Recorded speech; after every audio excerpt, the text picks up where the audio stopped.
And I can't hold it much longer. Gonna let go so I can be free.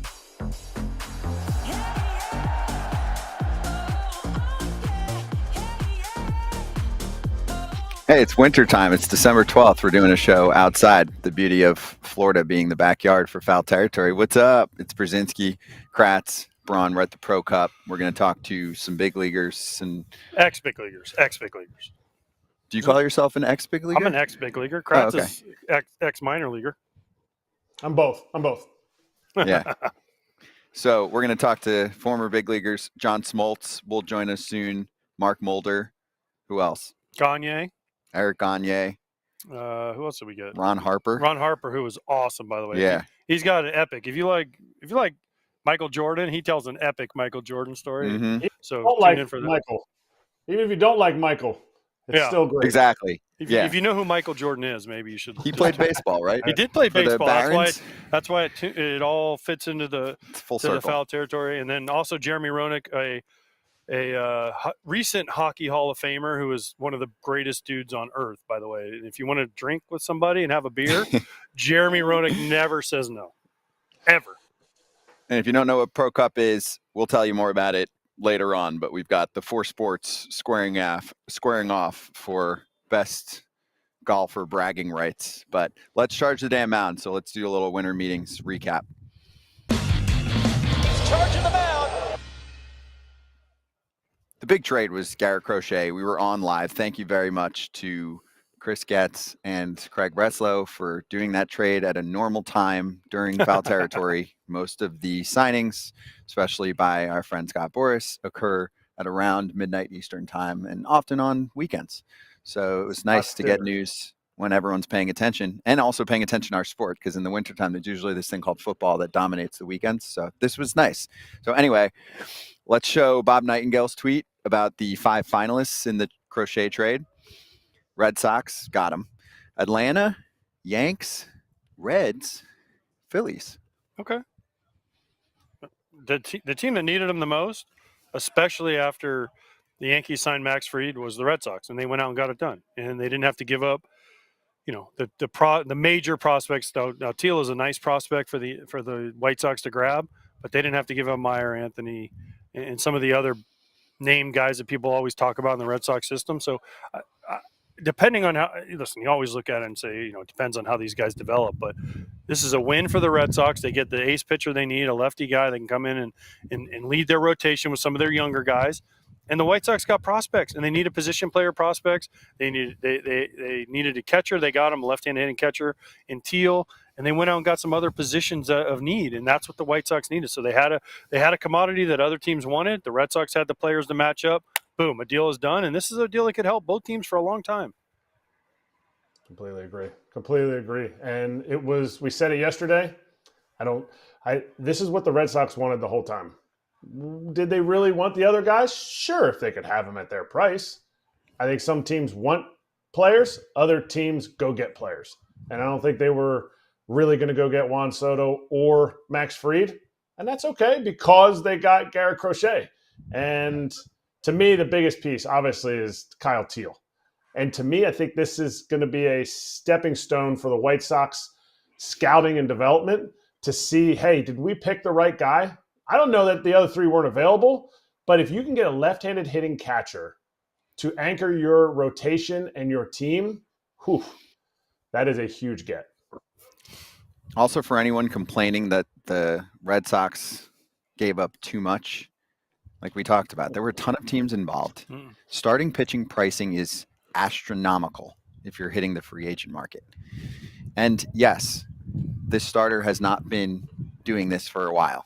He's had success as a reliever. He's had some injuries. He pitched like a 1 last year. How much does that cost on the open market? Well, it tells you Kyle Teal, Braden Montgomery, Chase Medroff, and Wickham and Gonzalez is what it cost you. You nailed it on those names. Take my job. If Red Sox fans are so disappointed in the 4 guys they gave up, the ones who are, look at who you got for Mookie Betts. Mookie Betts was a generational type of player. Look at who you got. It didn't work out. So you're on the other end of this. Enjoy your Garrett Crochet time. I agree. What about the Chris Sale trade that we always talk about? You're right. I mean, the White Sox were super World pumped. Series. The White Sox fans were super pumped when they made that deal. They're like, Sale, he's done. He can't pitch anymore. He did win a Cy Young this past year, but they got Yohan Moncada, Michael Kopech, and a couple other guys, and Kopech ended up being a reliever over the but not over the long haul. Mark Rippon, by the way, did you win a Super Bowl once? You won 2 Super Bowls? That carcass won 2? Oh, here we go. Sorry. Your ass.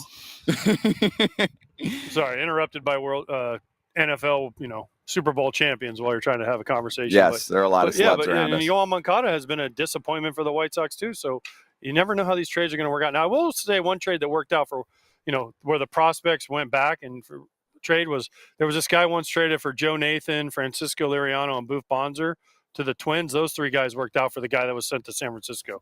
Just saying. Look up Pierzynski. Look at what a bad trade that was. All right, so I want to get to Did you Burns lose? for 5 minutes. AJ's getting live scoring updates. I want to get to Corbin Burns for 5 minutes, okay? So let's run through the 3-4 tweets and headlines we have, and then we'll get thoughts here. Kratz, you can start off. But here's Jim Bowden. 5 teams are in on Corbin Burns. 4 teams are in on Alex Bregman at this time. And I like how he puts facts, club sources. Hey, things are getting a little crazy. No, I'd say more and more every year. There's a lot of fakeness. So Jim just the wanted Red Sox everyone are to in know. on all of them, so we know that's one team for both of them. Yep.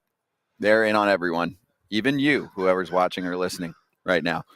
More from Bowden. One of the more interesting free agent trade pursuits is for closers Tanner Scott, Devin Williams, and Kirby Yates with the Red Sox, the Yankees, the Dodgers, and the Rangers among teams competing. But let me get back to Burns. Giants and Blue Jays making a strong push, according to John Heyman. He's feeling like those teams are hot on Burns, and that makes sense. Neither of those teams, well, one team made a big move on the position player side. The Giants lost Blake Snell. Yep. The Blue Jays are looking to do something stupid. Well, right? Wasn't that the quote? Stupid. I mean, they made but stupid money. They did make a whatever. trade for Jimenez, who's a nice piece, but Yeah. they need to do more. If they're going to compete in that division, they need to do more. Yeah. And the Giants, the rumor is that Buster Posey has gotten ownership to say, "Hey, we will spend some more money," which is never a bad thing. But they're hoping Robbie Ray can take over for what they lost in Blake Snell, right? So they're hoping Robbie Ray comes back healthy, can nullify some of that. You still have Logan Webb, and they're hoping their young guys take the next step if you're a Giants fan. So it's interesting. Now listen, if you got a chance to go get Corbin Burns, the Giants, I mean, he wore orange and black last year. Just swap coast, and it's still Halloween for Corbin every day if he puts on that Giants uniform. Get a little closer to your college stomping grounds. To me, I see the Blue Jays as a real stretch here. I get it, they're in. I don't know. You asked me the other day, do you see Corbin Burns going to one place or the other or not going to a place? I just don't know. I don't know about him going to Toronto. Maybe he really liked it as a visiting player to commit to a 7 or 8 year contract up there. I don't know that he's going to go there. But my question would be, if the Blue Jays don't get somebody, is that a signification that, like, hey, Vladdy's, maybe available, or Bo's available, that type of thing, because, hey, we keep swinging and missing at all these guys to put around somebody who wants an extension? How's that going to work? No. I mean, they've been clear over and over again. They say that. But also over and over again, they're saying we're not trading those guys. They're 2 different cases. One is I legitimately think they would like to keep Vladdy. Vladdy's probably looking around at the Soto contract and trying to get himself to free agency at this point, coming off a great year, and also maybe wants to see that there's going to be a winning product on the field. So I don't think they're trading him. Bo Bichette's case is more along the lines of where his stock is right now. I mean, he can have a banger first half for them, and they're either in the playoff mix or they're not, and then they can trade him. So I feel like they've made it clear 3, 4, 5 times publicly, we're not trading either of these guys. And obviously that could be BS. You can say whatever you want to say and then change your mind. Dana Brown said Kyle Tucker's an Astro for life, and now they're like, we'll listen. Well, maybe not. Yeah, we'll listen. Plans change. Like I'm saying, if their plan is to add a Juan Soto, it was to add a Max Fried, to add a Corbin Burns, one of those guys, what happens when you get hit? Do they react and make a smart decision? Now it shows they haven't in the last few years when they should have, last trade deadline, they should have traded more than just Kikuchi, but these pitchers' contracts are running out. What are you staying for with an extension or even signing back if you're Vlad? They have to do something, and they may need to pivot. I think for the Blue Jays, they can do a diet version of what the Yankees are doing when they didn't get Soto. Even if they don't get Burns. But they didn't get Ohtani last year and they didn't do anything. So they're just going for a splash or they don't care? They've never been the favorite to really land any of these guys. They've always kind of been – it's almost like they're the team that the agents are like, hey, well, Toronto's in and they got a lot of money and we're going to – and then they had the fake flight, that whole thing, right? They're the bargaining chip. Yeah, that's what it seems like because they were – because like what we've talked about, if they don't overpay – a lot, they have to have a lot of homegrown guys come up, and they have that in Vladdy and Bo. But then you got to figure out a way to supplement around them. They thought they did that when they had Chapman and they got Bassett and they had Gosman and they had all these guys around them, right? But it never worked out. So what do you do then? What do? You got to figure out a new way, and the new way is I don't really know because I don't think the Blue Jays really know. No, exactly. Well, we got a friend to ask about this, so he doesn't know anything about baseball, though. Yeah, but he knows golf, so we're gonna ask him about golf. I haven't seen him in a minute, and he's got a nice little clean shave going too. What's up? Kevin Millar's coming up next. We're gonna step aside for 2 minutes, then we'll bring 1-5 onto the show. So we'll be right back.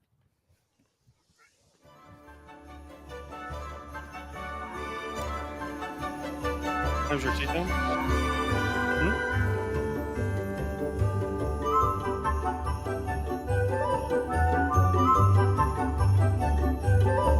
Breaking news, Dallas, you're on for it.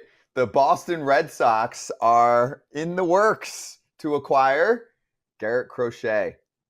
Let's go. Jeff Passan Let's said go. Finalizing a trade. They're in the medical phase of the deal. This is not official. This is exactly, Scotty, this is what I said yesterday on our podcast, Baseball is Dead. Check it out. Download, subscribe, leave a comment. Yes, please. I said Garrett Crochet. The reason I said Garrett Crochet was an opportunity for the Red Sox was the same reason I had pinpointed the Orioles as a landing spot for Garrett Crochet. Maybe giving this front office an opportunity to softly land with an individual who wants to be extended. The guy wants to perform, and the track record speaks for itself. This dude is an elite strikeout pitcher. He is a dominator. So when he's right, when he's healthy, you have a pretty good idea of what you're going to get. Now, it's a matter of him being healthy, but it's a matter of him saying, lock me up and I'll give you everything I got. And the Red Sox, I think, were in a position where it looks like they were not quite ready to commit the dollars to a Max Fried. They weren't quite ready to commit the dollars maybe to a Corbin Burns. So a Garrett Crochet is an opportunity for them to land a guy, to then extend a guy. And I think it could sort of keep the Wolves at the door. Maybe the Wolves aren't scratching. I don't know that they've left, but the Wolves aren't scratching at the door once they're able to land Crochet. Garrett was so when I was there, he was a young reliever, right? Because they got him right out of the draft in COVID, put him in the bullpen, and he always wanted to start. I remember as a reliever, he was throwing high leverage situations 2 innings at a time, but he would still always pick everybody's brain in the starting rotation on things, and he would always pay attention to routines and ask you about how to take care of his arm and what you feel in between starts and stuff like that. So he was doing his homework early on to make sure he was going to be a starter.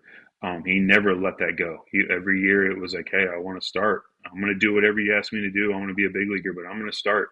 Just let you know. And I think that's what you're getting. You're getting a guy that's determined to be good. He's determined to do it at a high level, and he's determined to do it for a long time. And my man, when he's on the mound, he wants to shove it down your throat. So, I mean, whoever gets him, you're getting a guy who wants the ball. He wants to dominate whoever's in the box, and he wants to do it for a long time.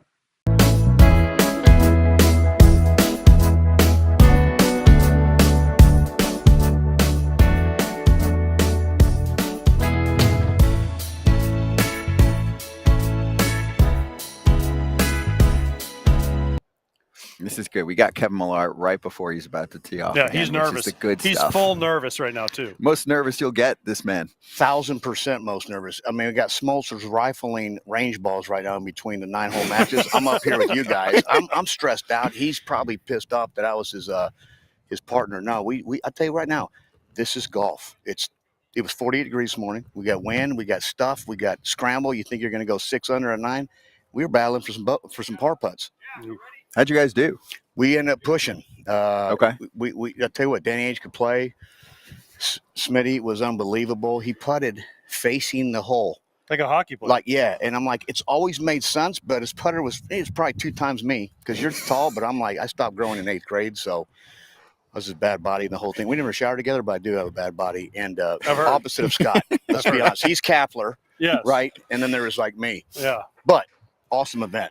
Yeah. Oh, it's been Unbelievable great. event. Yeah. I mean, we were talking about off camera. How much swag you got? Like, don't give me. I got a shirt and a yardage, but I went in that locker room. I felt like I got called up to the there's big head leagues. covers. There's Yeah, we got shoe shower things. shoes. We got like Peter Millar shirts, and we got colors. And then Smoltz said we're black, and then they changed it when we were here. So now we're going navy blue. I said you said bring all black. So I'm probably the only guy with black pants on, but super cool. Everybody's got their own locker room. Hockey, unfortunately, their bartender left at 3:30 in the morning. They finally had to go because everybody's got an open bar. And hockey, I think they like they had to shut down. Like, I got sir, you guys are gonna have to leave. You know, hockey's tough, man. Yeah, they'll show up. Quick baseball question for you, because we haven't had you on. We'll get you on at some point later to talk more baseball shop. But Juan Soto contract, your new Global best friend? Express. Yeah. Immediately, he should have a $75 million flight ordered. It should be delivered, and he should never have to fly middle seat like I did on Southwest on the way over here. First of all, there's Jockey. nobody that is more of America's guest than you. So AJ acts who like did this you- guy's not who did America's you- guest. He's got all these rich dudes at Alworth with 47 planes. He's a member at Grove 23. He hosted us. It cost him $48,000 to host us. True. But the point of the matter is, like, AJ has nailed life because he's hung out with all these rich folks in Alworth. I just have a skid steer. I have to kind of All right, Google so how to start it. Who did you catch a ride with? Because I know you didn't fly Southwest. It There's cost no me, and way. it was like $2 million, by the way, tickets on There's Southwest. no way. I couldn't find any rich guy that was coming. I mean, no one, McCann, if I lived in Atlanta, I would have talked him into flying Of me. course. Sure. But like Texas, I had nobody coming here, so I had to get on Southwest, and it was miserable. By the way, I thought I had an 6 a.m. flight. I leave my house at 4:15, 8 a.m. That's when you're getting old. You saw the 8 and the 6, so I sat at 3 hours and just looked up you guys. I got to fly to Atlanta tomorrow early and drive my daughter's car home from college. And she texted me, she's like, "Hey, what time do you land?" I looked at my Delta app to see what time. I had booked Atlanta to Orlando. I had to flip it. I booked it the wrong way. Honey, you're taking Uber. I'm sorry. The trucking company is coming there. Yeah. Oh, sorry. But honest to God, back to Soto. Yeah. Absolutely unbelievable. And I know there's hate, there's kind of what's going on. We're all in the same category, right? Tip your cap to him because he bet on himself. He turned down $440 million that I thought was absolutely crazy. Fast forward a few years later, and he's got another $300+ million. So you know what? A dude that bets on himself, I got respect. It was like Jeter many years was going 1-year contracts. It was like 10, 15, 20, and I'm telling you, man, I don't know. Obviously, there's money out there that we don't know about.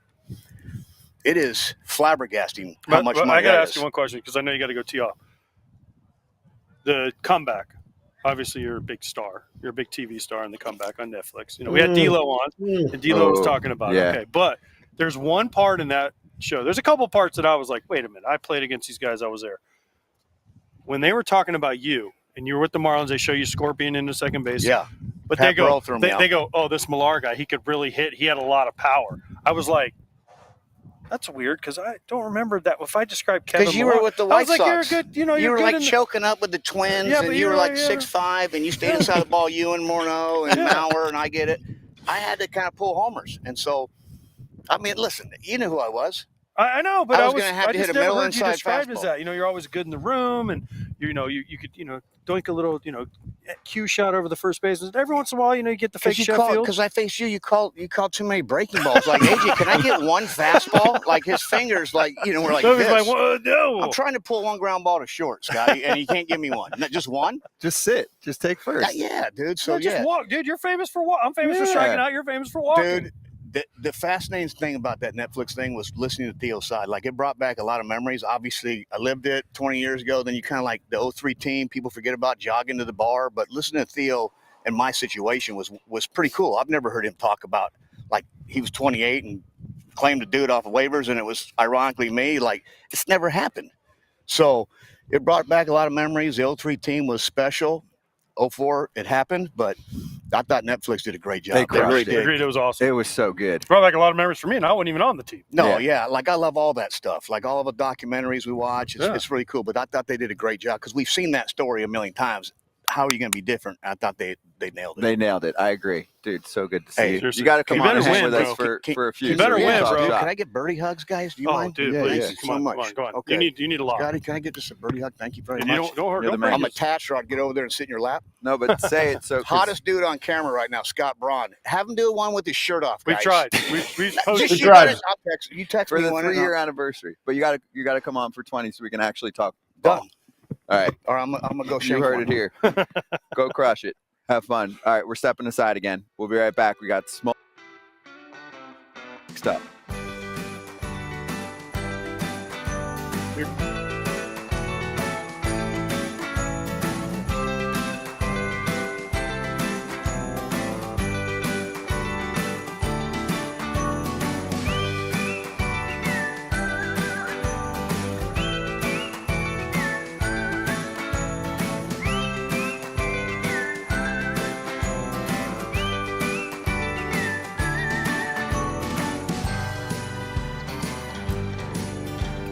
Claudio also going to make Scott Braun take his shirt off.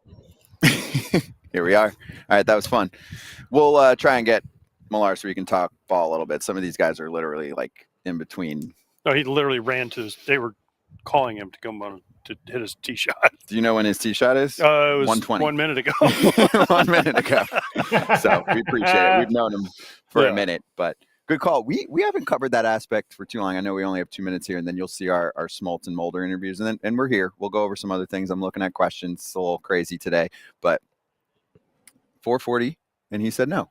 How many guys say no? Someone I saw was talking about Bobby Witt. They're like, what would Bobby Witt get? I'm like, we'll never know because he took the team-friendly one. Listen, if someone approaches you, and listen, it took a lot of guts, I think Kratz would agree with me, that to turn down $440 million and bet on yourself, because I even thought, I'm like, there's no way that he's going to cover 440 in the free agent market, and he crushed it. But if you're Bobby Witt, whether he gets 270 or something like 275, The whatever the guarantee, number, I'll look it up. whatever Might have it gotten was, into the it was a threes. lot. Right? If you're 22, 23 years old and the team comes to you and says, hey, here's $270 million, hey, no way I'm saying no to that. You have to, I think sometimes agents get a bad rep for different things. You have to have a good group around you to make you understand at that age what 270 or what 440 million actually means. What that means in baseball history, what that means in your life. You don't know what that means at that age. That is ridiculous. If somebody's like, I know what that meant. No, you didn't. Save it. Mm-hmm. And real quick here, and then we're going to come back with our other combos.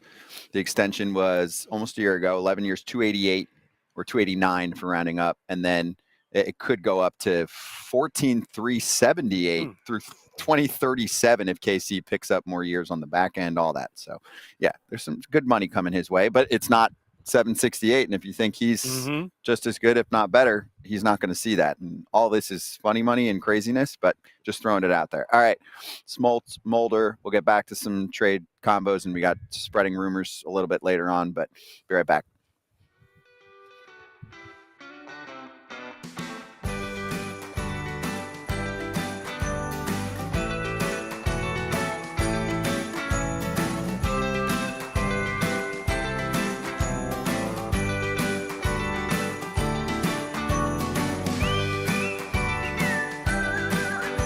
All right, we've got the captain here. Yeah. John Smoltz, Captain, Hall of Famer John Smoltz. Captain America. How about Captain that? America. Actually, Captain Baseball, I guess. Yeah, you could call that's it. right. Baseball. You know, there's a lot of pressure on The you, number right? one There's a seed. ton of pressure. Yeah. And I knew it taking the role and then putting together this very, I mean, we got a lot of personalities on this team, Mm-hmm. but we got a lot of good golfers too. But yeah, there's a lot of smack talk. I've set the groundwork that we are the team to beat. I didn't mind saying that. And I know what comes with that. It's a lot of pressure. So Yeah. it's going to be a fun event. Look, we get a chance to play a lot of different golf, but this is unlike anything we've ever done. And this is the start of something pretty special, and the guys are pretty jacked up about it. Are you, first of all, today's scramble, right? So Yeah. scramble means you and your partner Right. both hit shots, and then you pick one, and then Yeah. you get to go. But why did you pick Millar? Did you get stuck with Millar? Or as team captain, did you say, I will take the heaviest burden on the first day and carry him to a So victory? we as captain, I balanced my teams for strengths and weaknesses, right? And for one thing, I learned a lesson 2 years ago by not picking Millar on my Ryder Cup team over in Cabo. It came back to haunt me. He had a chip on his shoulder, and he delivered. Wow. So it taught me a lot about Kevin, who we all love and know. So I took Kevin knowing that he has a lot to prove, and he's made for this. So I now, and granted, when I did pick him for Cabo, he was coming off a knee surgery. He couldn't look any worse. So he healed up really well, and he had a lot to prove. So that's why Kevin and I are partners today. That's really good. Have you ever seen anything like this? I mean, you get invited to every golf tournament on the planet. No, this has been something I've been dreaming about. You know, when you're a pitcher, it's the See, life. what is it with you and It's the pitchers? life. It's the life, right? So you pitch one time a week, and then you have a lot of things to think about. Mm-hmm. Yeah, and I always thought about competition, tournaments, putting together things, and I've been trying to pitch this for a long time, and it's finally come.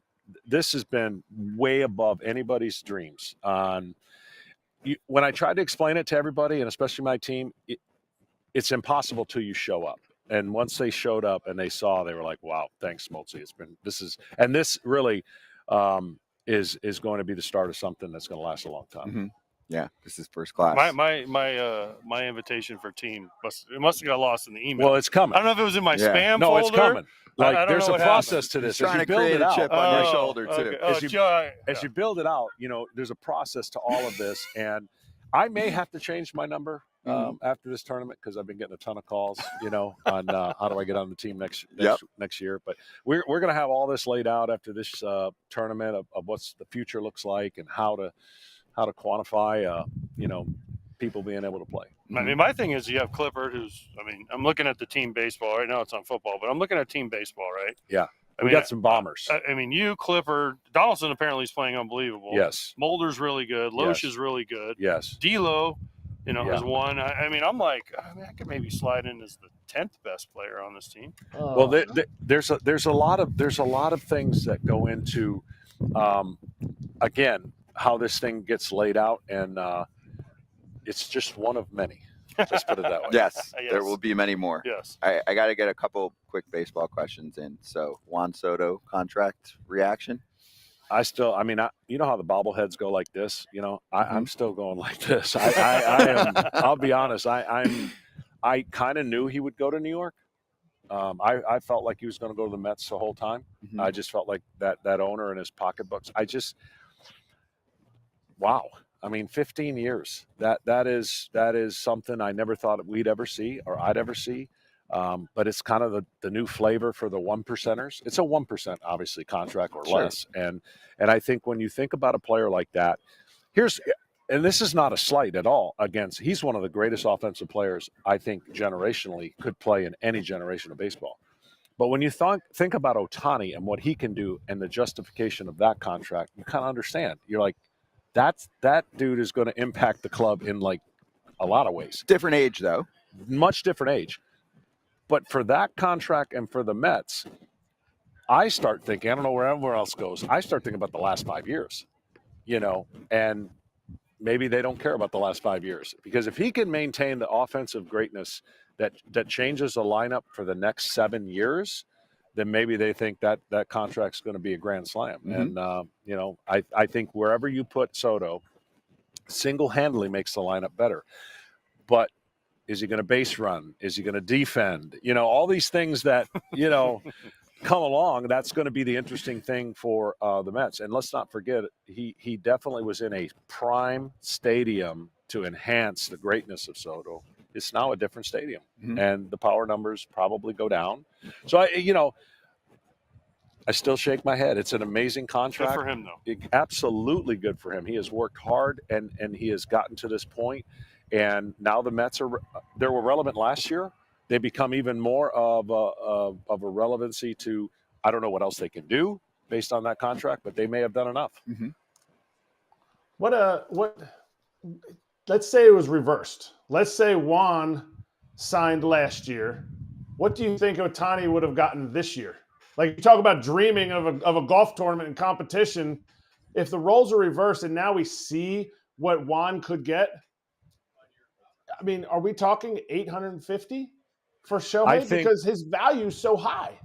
I think Ohtani is a special human being that has taken deals that maybe somebody else wouldn't have taken. The strategy behind it, the construction of it.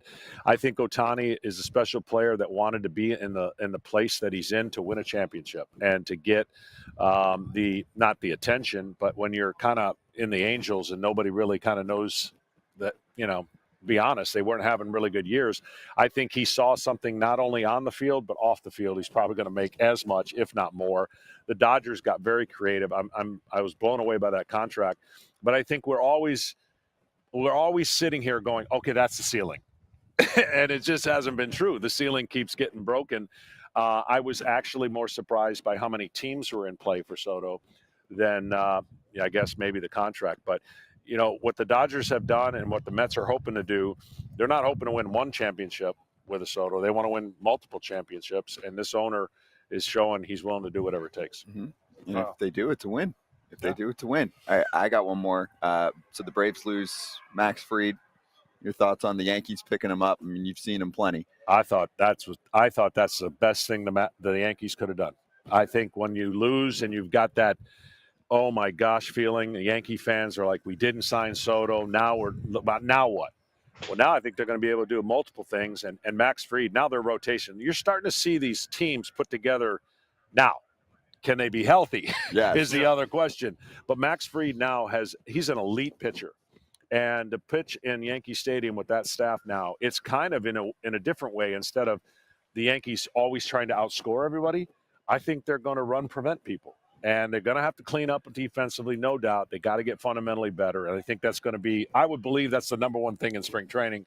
But I think they're going to pitch as good as anybody in that division. You think about the Rays, if they stay healthy, their pitching staff's fantastic. Mm-hmm. There's some question marks in the rest of the division about pitching. I think the Red Sox got better in their pitching.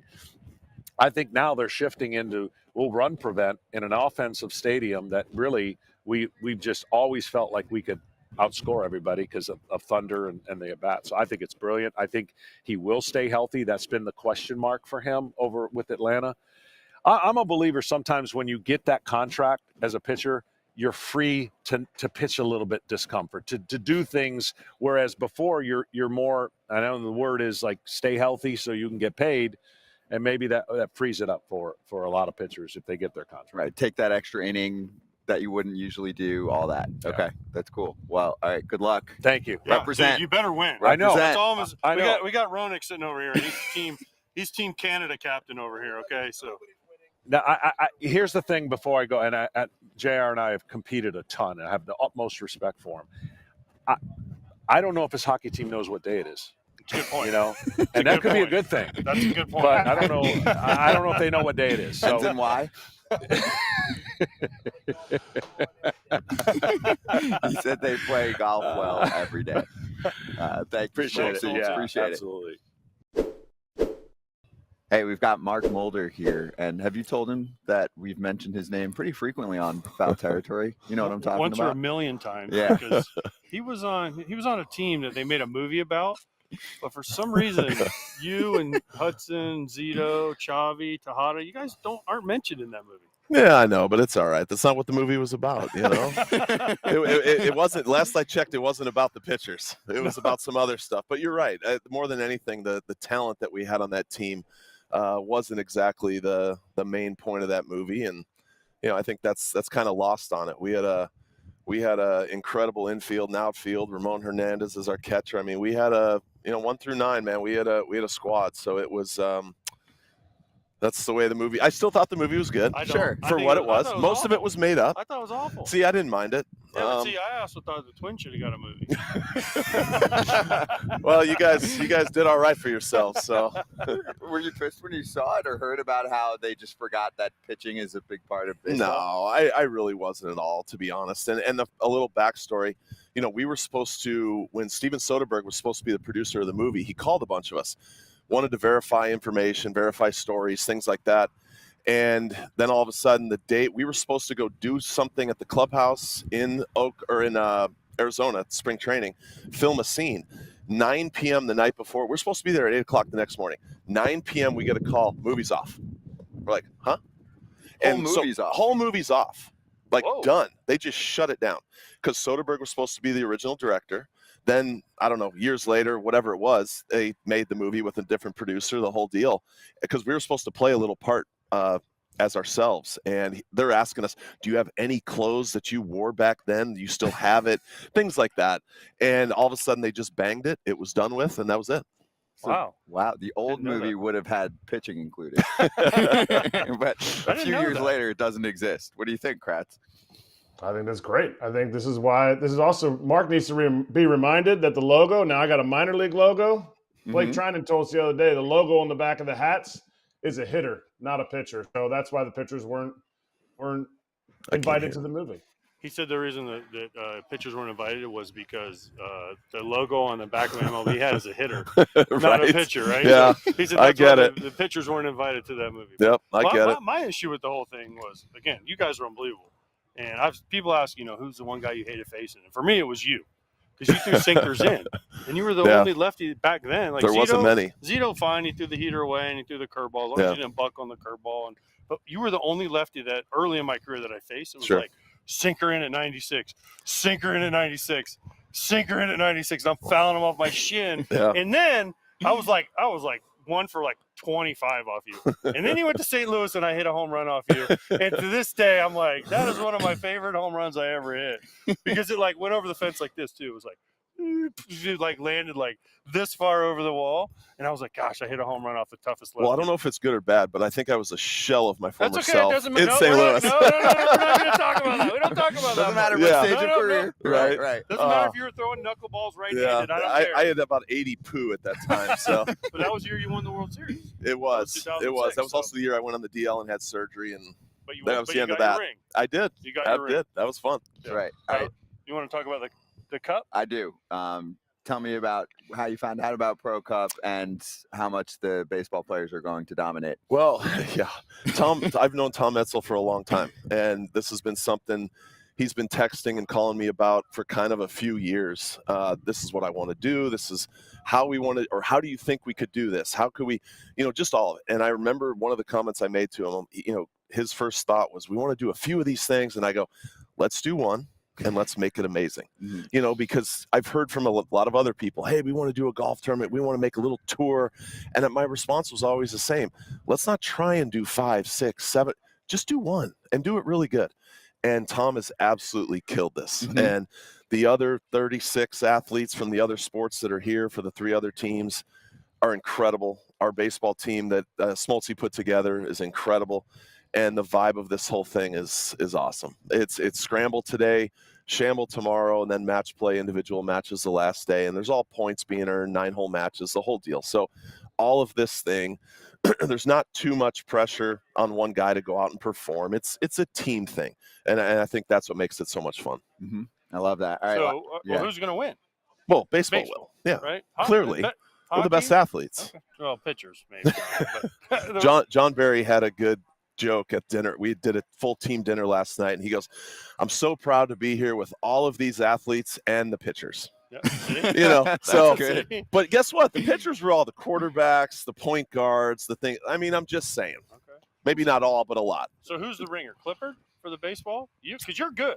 Yeah, I mean, there's a bunch of us that are good. I mean, Donaldson right now is, well, he's a little sick, but he's feeling better today. I mean, the guy hits it 350, 360. You keep it in the fairway.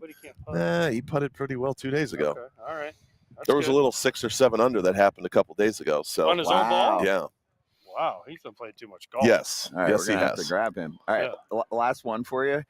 Fill in the blank. Juan Soto contract is Insane. It really is. I mean, no, listen, I think it's great, but I'm just not sure. I don't know. I guess you look at it like I think, would you rather have 3 or 4 really good players than just one?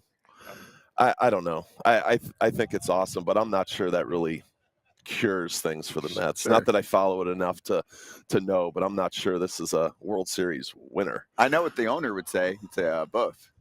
Well, I want Soto and more. Yeah, I get it, but I don't know. I mean, he's like the Scott Hatteberger there. He doesn't get it done without. They just had to pay him a little bit more than Hattie, you know? Well, dude, thank you Hey, so much for appreciate swinging it. by. Yeah. Good luck. Good job, Represent Thank the you. MLB guys well. Awesome.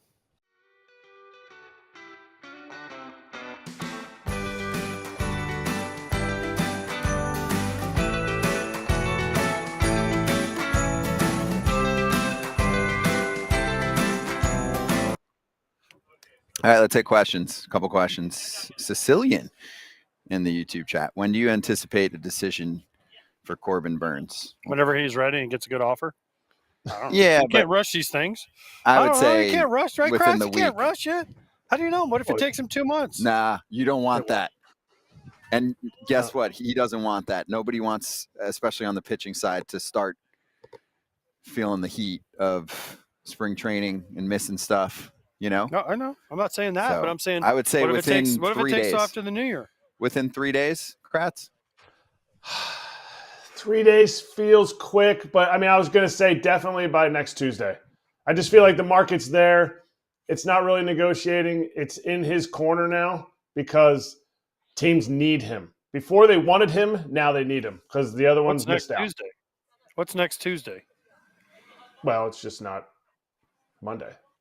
He's very specific. Yeah, like is there something I'm missing next Tuesday? Yep, you're missing it. Holidays are You soon don't after know. that. You don't know. Uh-oh, I think I have to sneeze. Oh, Good no, luck. bless you. We're outside, so we're dealing Sure, with he's allergic to the sun. conditions a He's little al- bit today. He's allergic to vitamin D. Actually, it's pretty chilly today. It is freezing here today, Yeah, by the way. this is Florida cold. Oh, Jerome Bettis. Are we going to get Jerome Bettis on I don't know. today? Jerome, you coming on or what? come on, He come ignores park the it. bus. Yeah. Listen, Bus and I already had a conversation. He's in my doghouse until he comes on. And then Brian, one more, because I know we're coming back in a sec. Said Giants need to trade Webb for Meyer from the Red Sox and send Eldridge too. I feel like that's probably a joke. That's Wait, not a what? fair fight. What was that? Maybe a fan that wants to get Logan Webb for Boston. I don't think that trade's where, the going Red down. Sox? Yeah, Oh. and sending Meyer, but then also sending Eldridge. Now Eldridge is the top prospect for the Giants. Maybe he was No, kidding. that's I not can't tell happening. sarcasm. So You're not Nope. trading Webb and Eldridge for Meyer. There's Obviously no not. chance. Eldridge is a better what I'm saying. prospect than Meyer That's what I'm right saying. now. You're not trading Logan Webb and Eldridge No, for Marcelo Meyer. And also Logan Webb's not getting traded. The Giants need pitching. Yeah. That guy's perfect for that place. Buster Posey knows what he wants. Yeah. And the Webb's doing a Giants great just got job. Willie Adames, so they're good. Yeah. I'm going to soak in the vitamin D for 20 seconds, and then we'll be back with some ridiculous shirt off, rumors Scott. out of Pittsburgh. Not today. When we get 1 million subscribers. Deal.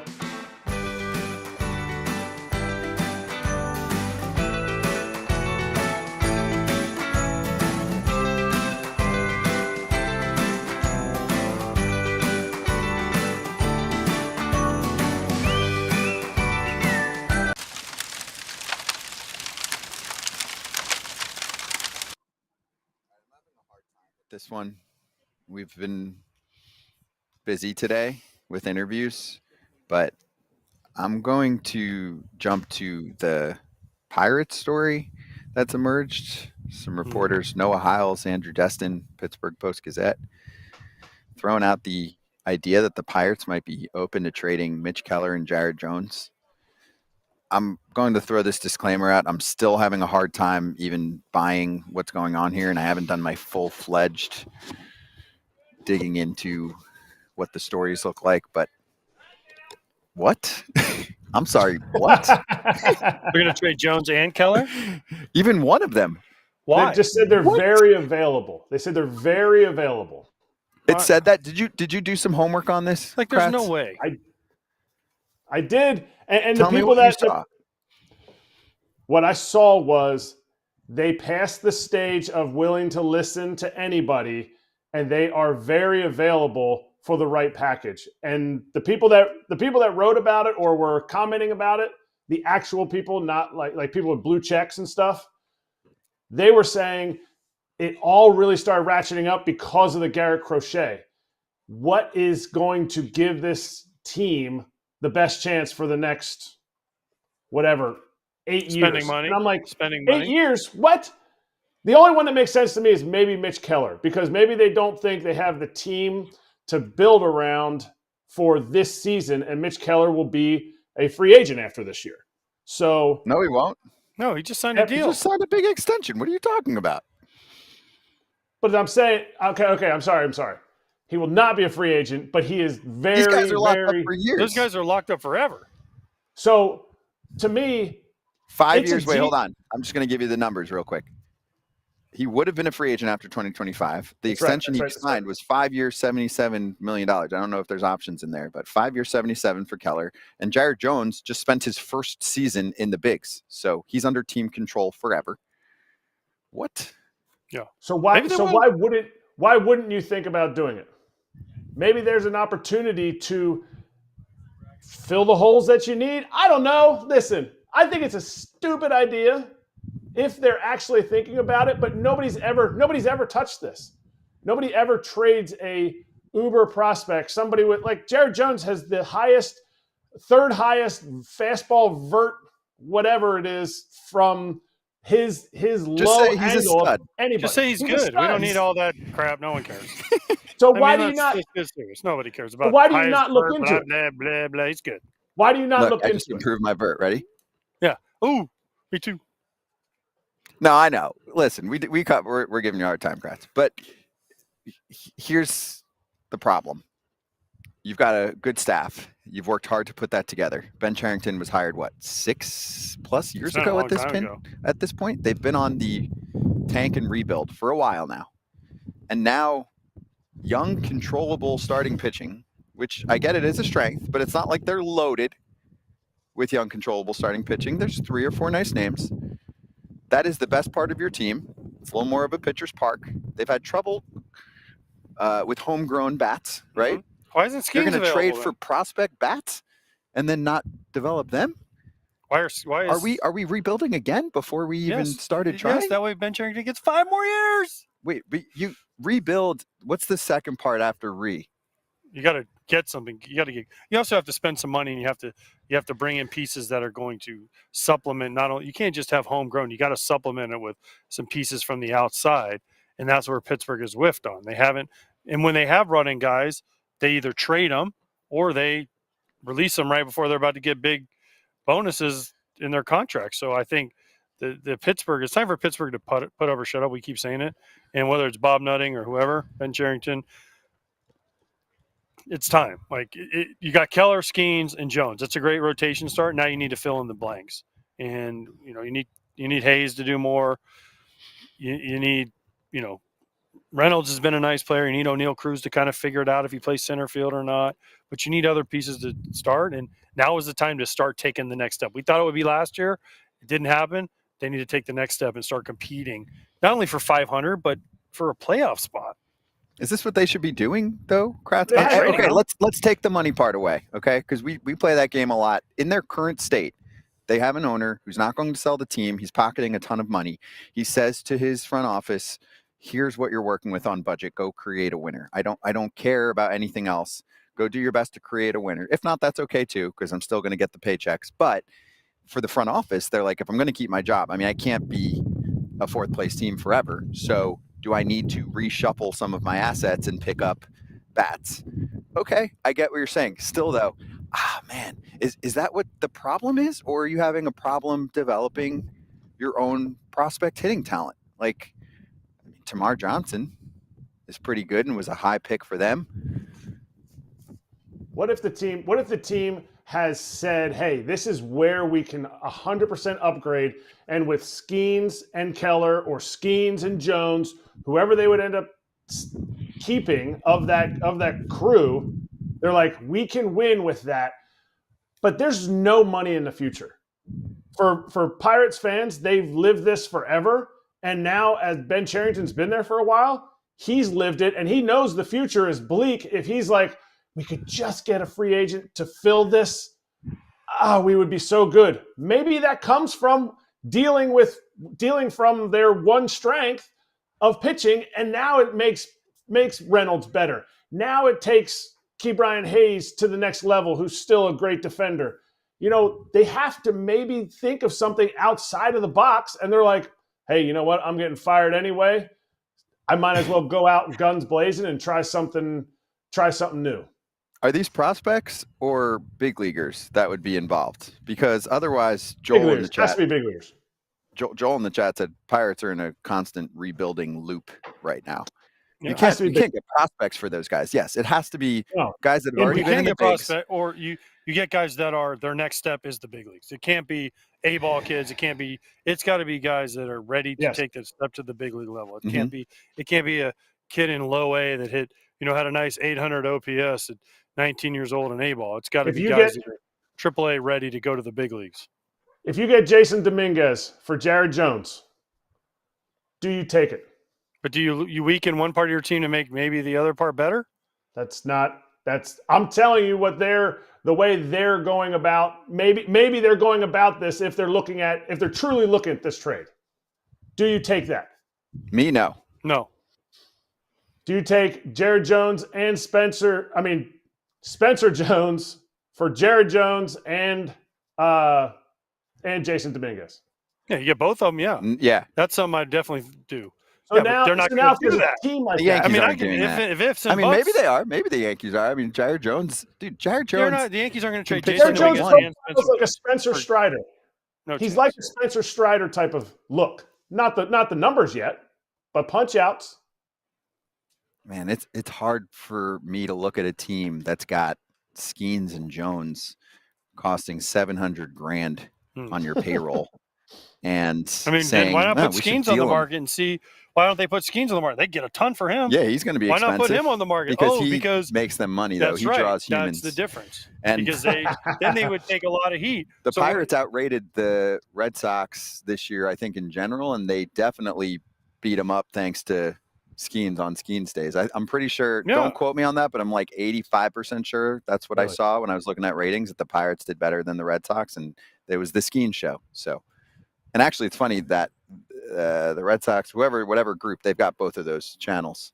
So those are the two they have. Anyway, I'm getting nerdy on my TV talk, but just was having a hard time gripping all of this. So just putting that out there. All right. Next up on FT, when we come back, there was a signing in the last 24 hours. There hasn't been a lot of activity since the end of the winter meetings. We had some good action during our show yesterday, but there was one little re-signing for the Yanks that we'll go over. And then the Juan Soto drama continues after the contract. So we'll unveil a little piece from Jeff Passan's story that talked about some security issues with the Yankees.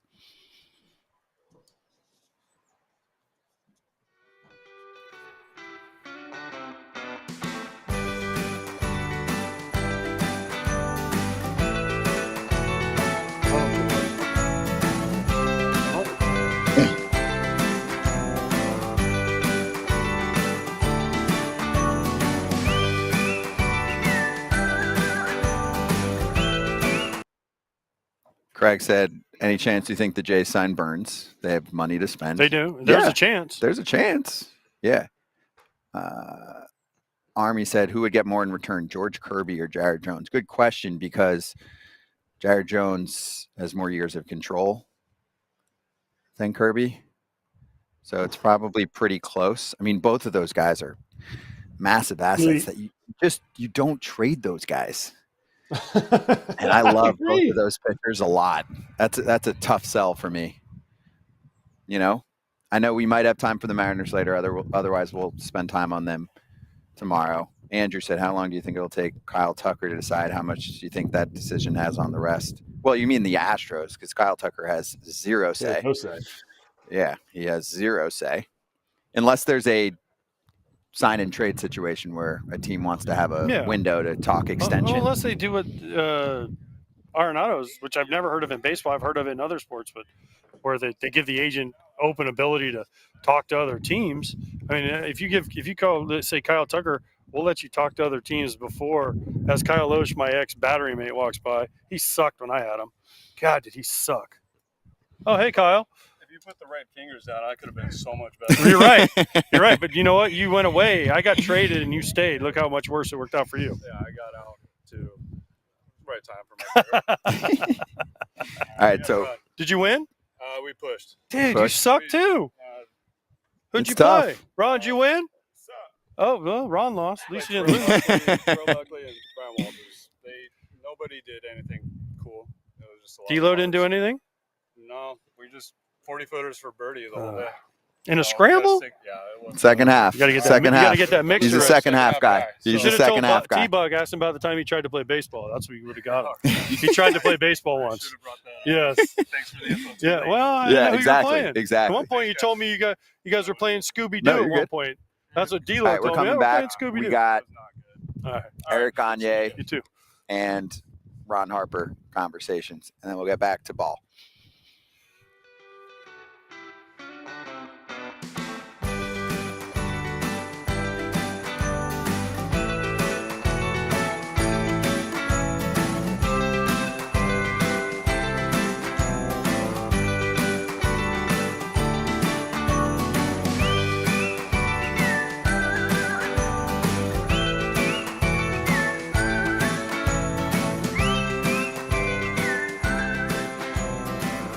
All right, we've got Éric Gagné here, part of the Pro Cup MLB team, but I'm going to ask my MLB question.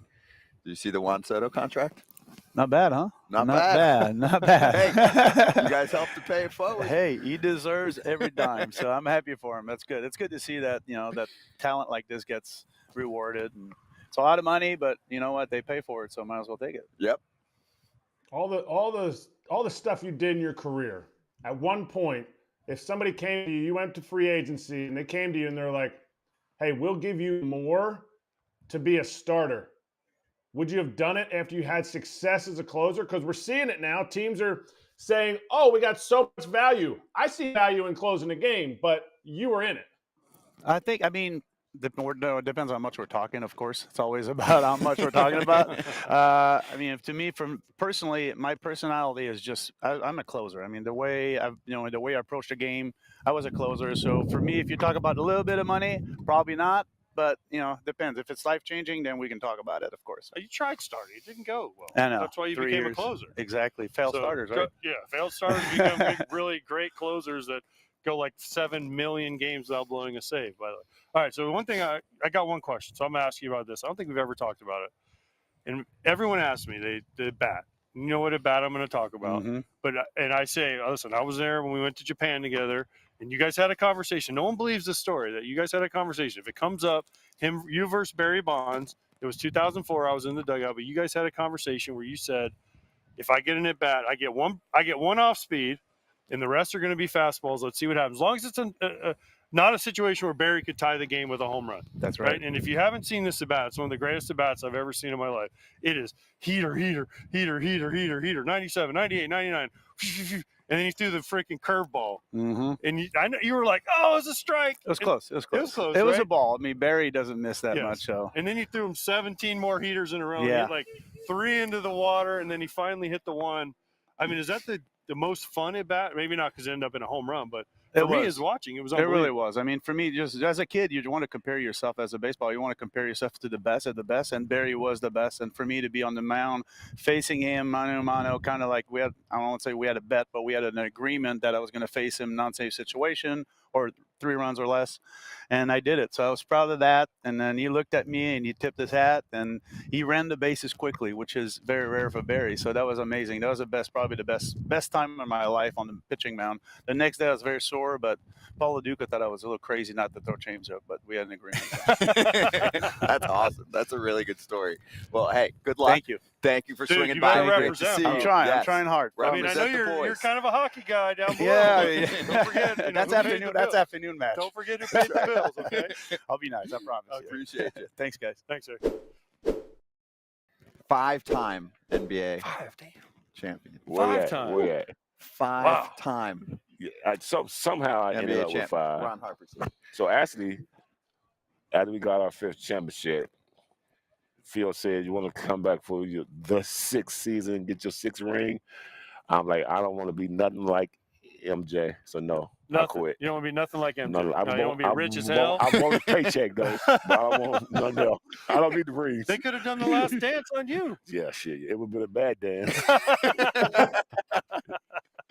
That's good. That's good. I told you this before we started. Obviously, now are you really locked into what's going on in college hoops? I'm not really locked in. I'm locked in with what my son and what Specifically. Rugner basketball is doing Yeah. more.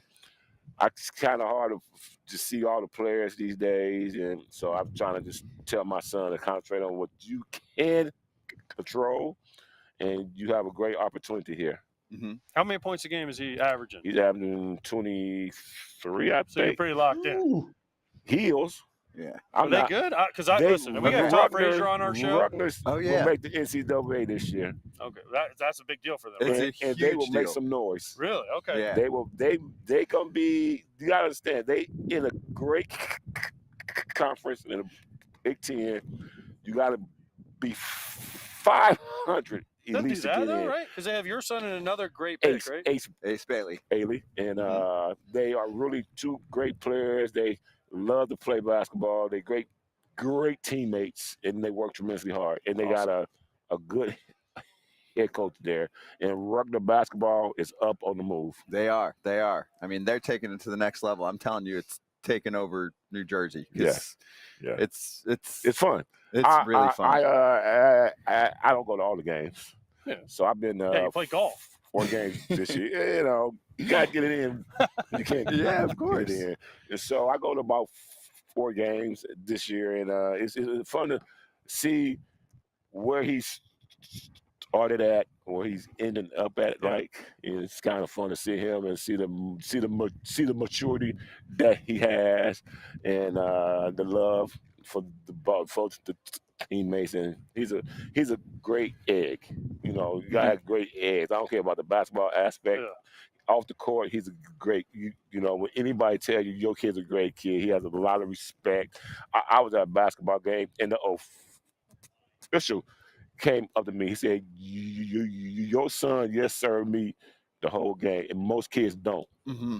He said, "Your kid's a great kid." I was like, "Awesome." That means you did more. well. That means more than That means anything. way more. Yeah, way more. Trust me, I don't care about if you're good or bad or sports or whatever. I got a freshman in college and a senior in high school, and it's way more important, as you know, with your kids. To have someone come on and be like, "Hey, your kid is nice. Your kid's respectful. Your kid." Yeah. That means way Way more. I more. don't care if you get hit or Way not, more. or Yeah. make a shot or make a play. Like, Well, I if you're- want him to make shots though. Well, Yeah, of course. yeah. Of course. We all want our kids to do well.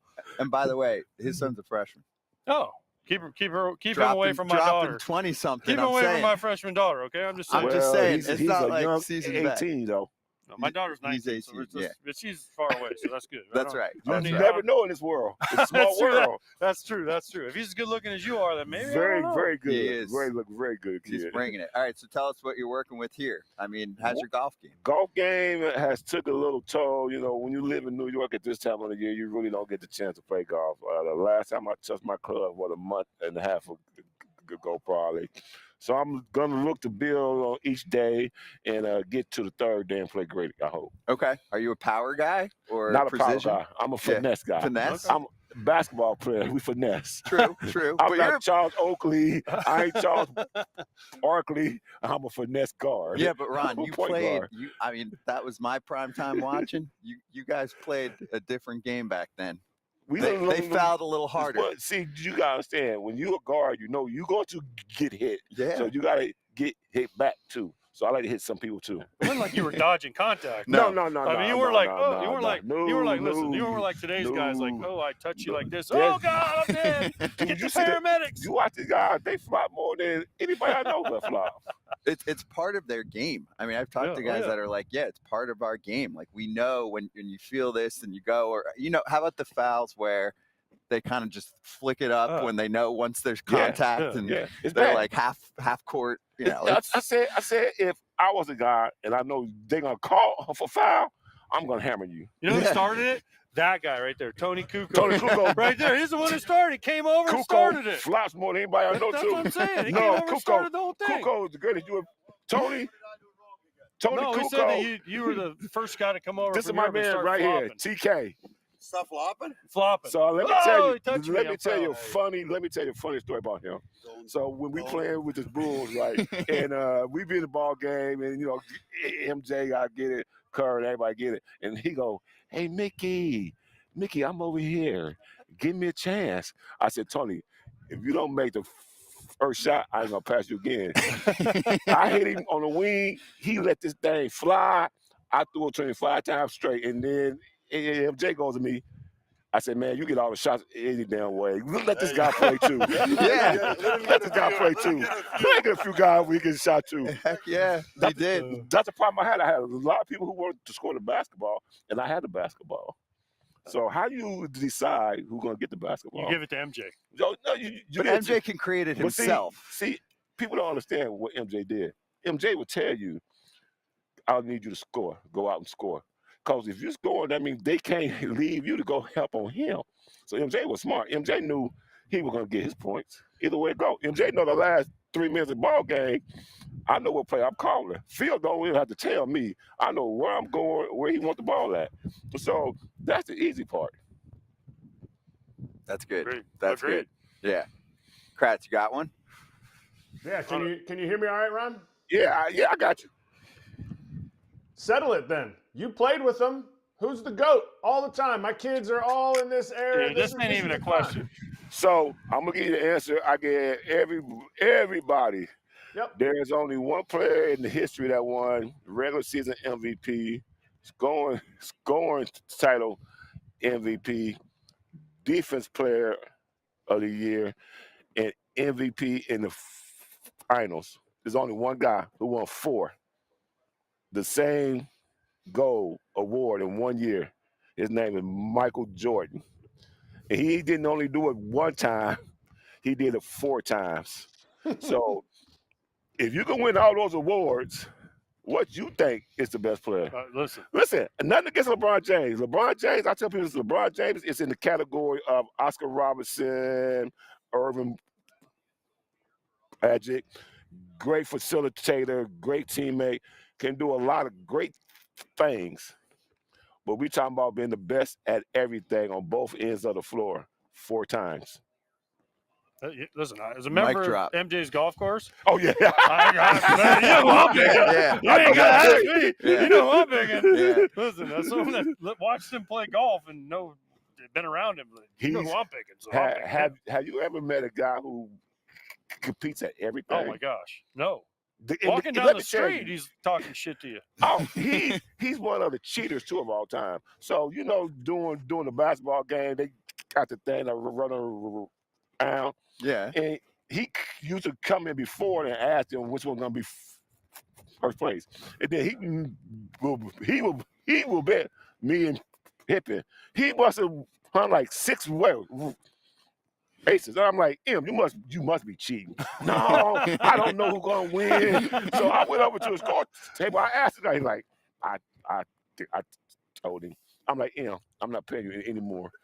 Like, you a cheater, man. Yeah, North Carolina, man. You get your refund. Oh, that's so great. I said, man, how you cheating us? That's crazy. Oh, that's so The great. guy got all the money in the world and still cheating us. Right. He wanted to win. He didn't care. He just wanted to It win. wasn't. The money is just. It's just the about win. the fact that he's like, It's I the took win. Pippen and Ron Harper's money. We used to have the best airplane card game. What'd you guys play? We played. You played guts, didn't you? 2-card guts. No, we played Hunk. Oh. And then when the airplane started going down, we played Guts. Oh, okay. And the card game would get, you may lose 2, 3, 4, 5 grand. But it was the most fun because Yeah. you sit back and we smoked on our airplane. Yeah. How many teams smoke on the airplane? Yeah. Like we just smoke on our airplane and we play cards and we sit back there. It's MJ, Scotty, me, Jack, and we sit back there the whole plane ride and play cards. So one time I lost all my per diem. So I said, man, I got no cash. Kind of borrow some cash. So MJ carried a little black backpack. So he taught me the backpack. So I reached in there, took some cash, and I gave it back. So he didn't even ask me how much I took. So about a month go by, I decided to pay him back. So I had like, hey, here you go. Man, like, what's this for? I said, oh yeah, I don't owe you anything. He's like, no, you borrowed the backpack on the plane. I'm like, I thought you forgot about the whole thing. He don't forget nothing. No. He's a butthole. That's good. That's my guy. Oh, he's the best. He's different. He's the best. That is good. I can hear those stories all day. Well, you got to go do your thing, man. Yeah, good luck. By the way, all right, you got to go I'm represent. gonna tell y'all You gotta right represent now. the NBA. So I'm gonna tell y'all right now, in this great golf game, we know that the baseball player and the hockey guys are the premier two sports because they make their swings doing this. So we know what they're gonna do. So the basketball players said we're gonna get an upset. Oh, wow. Calling the shot. We don't like to come in second, third, or fourth place. Okay. And you know, I won a lot of championships. Yeah. So I'm gonna ride my horse to the end. Let's go. Good. I like that. Let's go NBA. All right. Go I NBA like and it. don't let the football guys get you either. Them guys got hit way too much. They can't walk the whole 18 holes. They gonna be with bad back and bad knees at the 4 or 5 holes. Yeah, they got beat up. They You're the got beat best. up. Oh, Right. seriously. Thank you So so great. much. Thank you. Appreciate you. See you guys.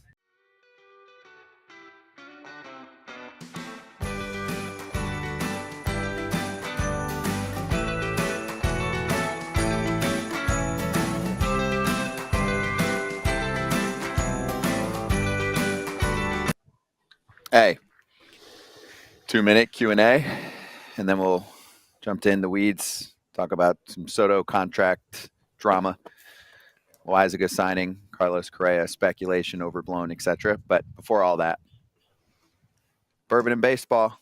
She goes, will y'all talk about the Orioles and Michael Elias not wanting to spend money?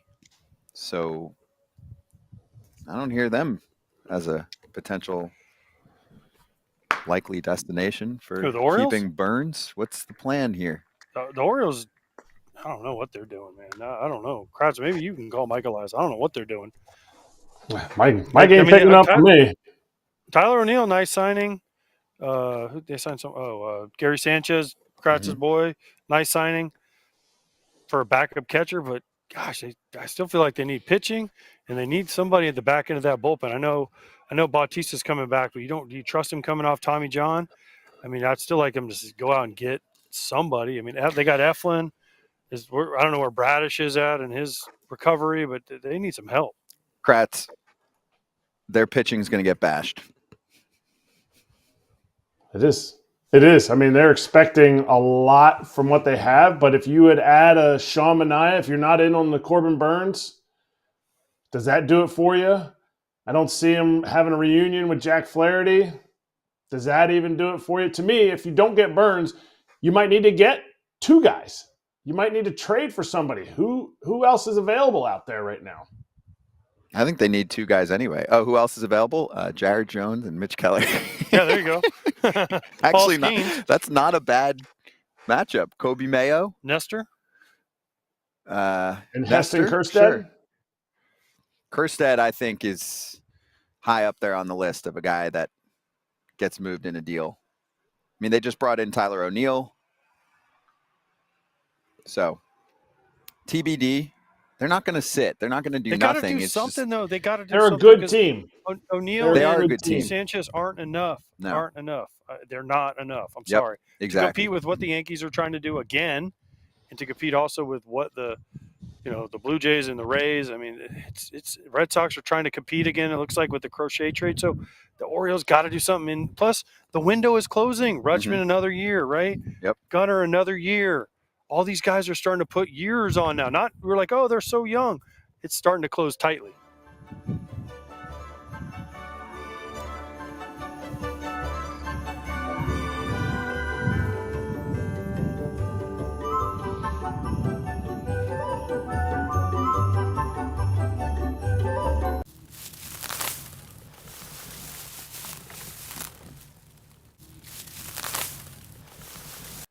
All right, in the weeds. We're live at Pro Cup here at Innisbrook.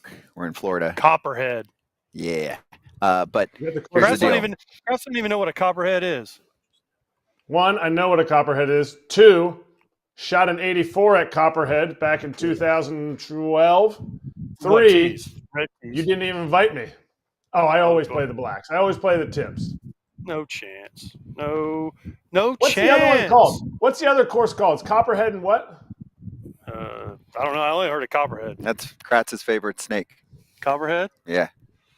It's a good song by good song by Eric Church if you ain't heard it. Just saying.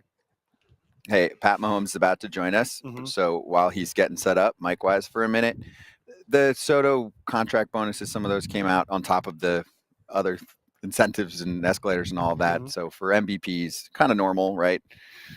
$500K for winning an LMVP for the first time, $1 million every time after that. I want to get to the other side of the conversation where the Jeff Passan story has the security information from last year that the Yankees weren't aware of until after the season. They said his father had gone to the clubhouse door before a game in the hopes of bringing food to him. He was turned away. There was a driver that was told to wait outside, whatever. Can you guys give us the goods on this one? I know you mentioned already the security in The New York's security tight, stuff is tough but as wait, hell but in New York. also, But you know, if this you don't is have the not right pass abnormal. on, Yeah. you're not getting through in New York. And also, as far as like the other stuff, man, it just seems like this is a deflection to make sure it ain't all about the money when it's all about the money. It's all, listen, you took the most money and good for you. Just say it. Yeah, we had a little problem. But listen, man, there were times where my family tried to go places. Kratz, I'm sure it happened to you. And security in certain places, like, nope, you can't get there unless you have the proper credential on. It happens all the hell. I work for Fox and Major League Baseball. I try to go in certain clubhouses and they stop you. They're like, nope, you don't have the right sticker on your badge, especially in the playoffs. So, I mean, it doesn't matter who you are. They're not gonna bend the rules for everybody, but I'll tell you what, they do bend the rules for the better players. So if Juan Soto actually, it's a big if, had an issue with the things that happened, there was other rules that were bent. I know my wife had experiences with security there, and they treated her awesome, but they treat the good players' wives differently. They give them a little bit of a different, a little bit different leeway than the fringe players' wives. And so I'm sure Juan had tested the limits, or his family had tested limits, his driver. They're just rules. You have to follow the rules. You can't just break the rules whenever you want.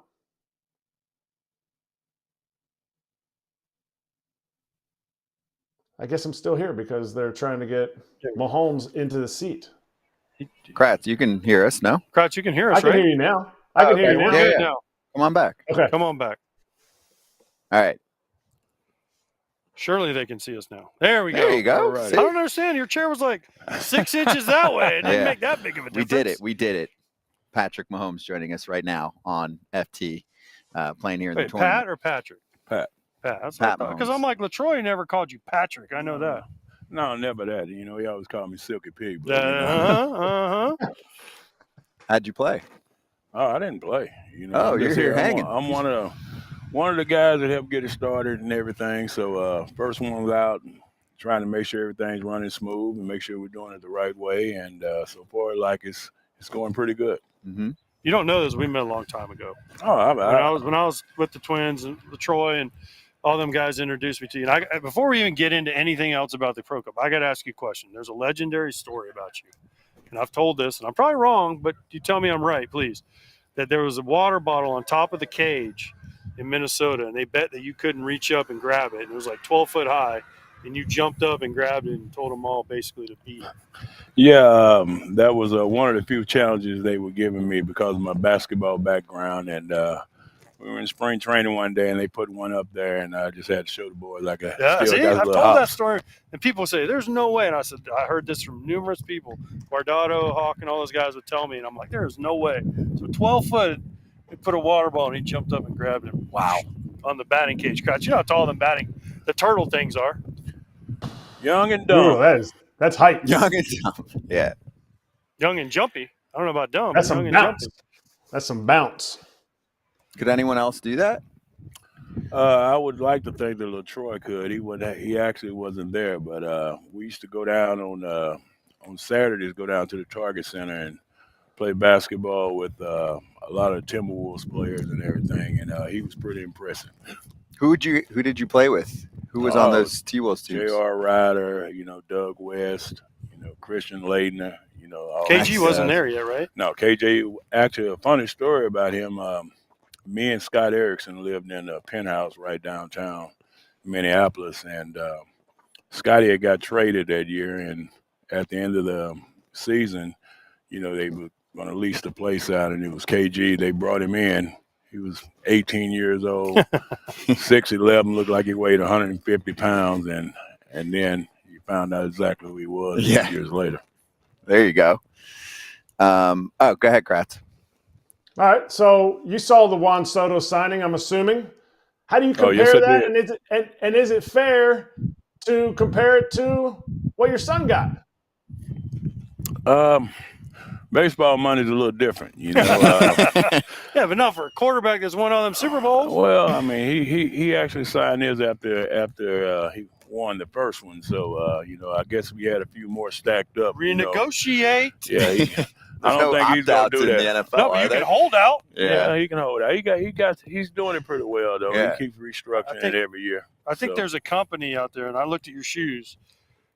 They have 3 stripes on the side, Adidas. Yeah. I think they're treating him okay because I They're think doing all right. Texas Tech, where he went to college, they just did a whole big old Adidas thing. So I don't know. I think your son's doing all right, not only on the field but off the field. Yeah, he's doing pretty And well. plus, I can't turn on a damn TV during anything without seeing him on State Farm. Yeah, I told him. I said, "That's you've got enough commercials." I said, "Hell, you're representing everything." I started thinking like a prostitute. It's like NASCAR drivers all over the car. Exactly. Yeah. I called him this morning. He said he was shooting a commercial. I said, "Well, you're in the middle of the season. You're shooting commercials." He said, State Farm and T-Mobile. They say they keep going at it. So they're keeping him busy. They keep writing those checks. You do the commercial whenever they want them. That's why he's got a chunk of the Royals, little piece, right? Little piece, little tad, and little soccer team. And now I heard he's trying to bring in a WNBA team. So I think he has a little bit too much time on his hands. He's a businessman. Oof. He's a hustler. You taught him well. That's the way I look at it. Well, I He's wish not sitting around doing nothing. He's making more money. I wish I'd been born a little later. The way they're giving it away now. But they're 765 million. Wow. Who do you think? So you were a little bit before me, but who do you think in your time would have been? Barry would have been the guy, I guess. Barry Bonds or Griffey. Yeah, I guess so. Griffey, Barry.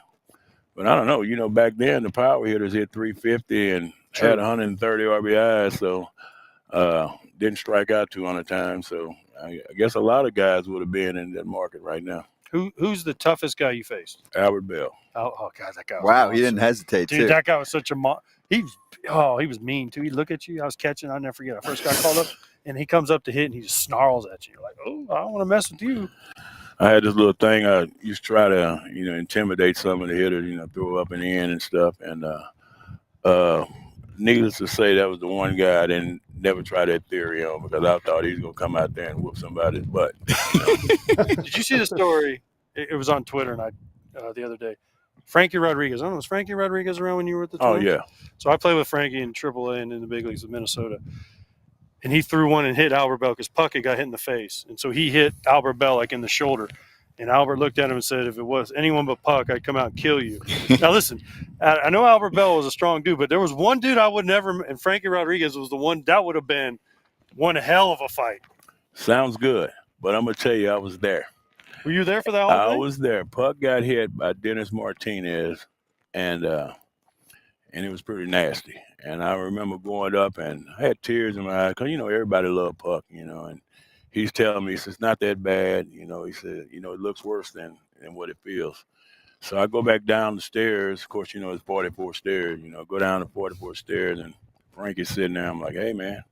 So you got to hit the first hitter. He said, yeah, but it's Albert Bell. I said, I know, but, you got to hit him. And he threw almost what you would call a perfect pitch. I mean, it would have clipped him up high. And he put his arm up, and he yelled out, he goes, if it wasn't that Puck that got hit, he said, I'd come out there and kick your ass. He goes, I'm going to let you make it. And Frankie ended up giving up like 2 or 3 runs that inning. And he came in, he's sitting in the stairwell, and I walked up to him and said, "Hey, man," I said, "you did good, man." I mean, I said, "I was scared for you." And he's like, "Man, I was scared. And he had tears in his eyes. I said, "Well, at least you got some respect on the team." But, I mean, if it was me, I don't know if I could have hit him. I don't know. Listen, I played with Frankie in AAA, and I've never told a story on here. We were playing Memphis, and Eddie Perez on the team. He started hitting dudes, and they were chirping from the dugout. Mm-hmm. We were in Salt Lake, and Frankie goes, "I'll fight all of you. Let's go." And they all were like, "Nope." He literally was like, "The whole team, let's go."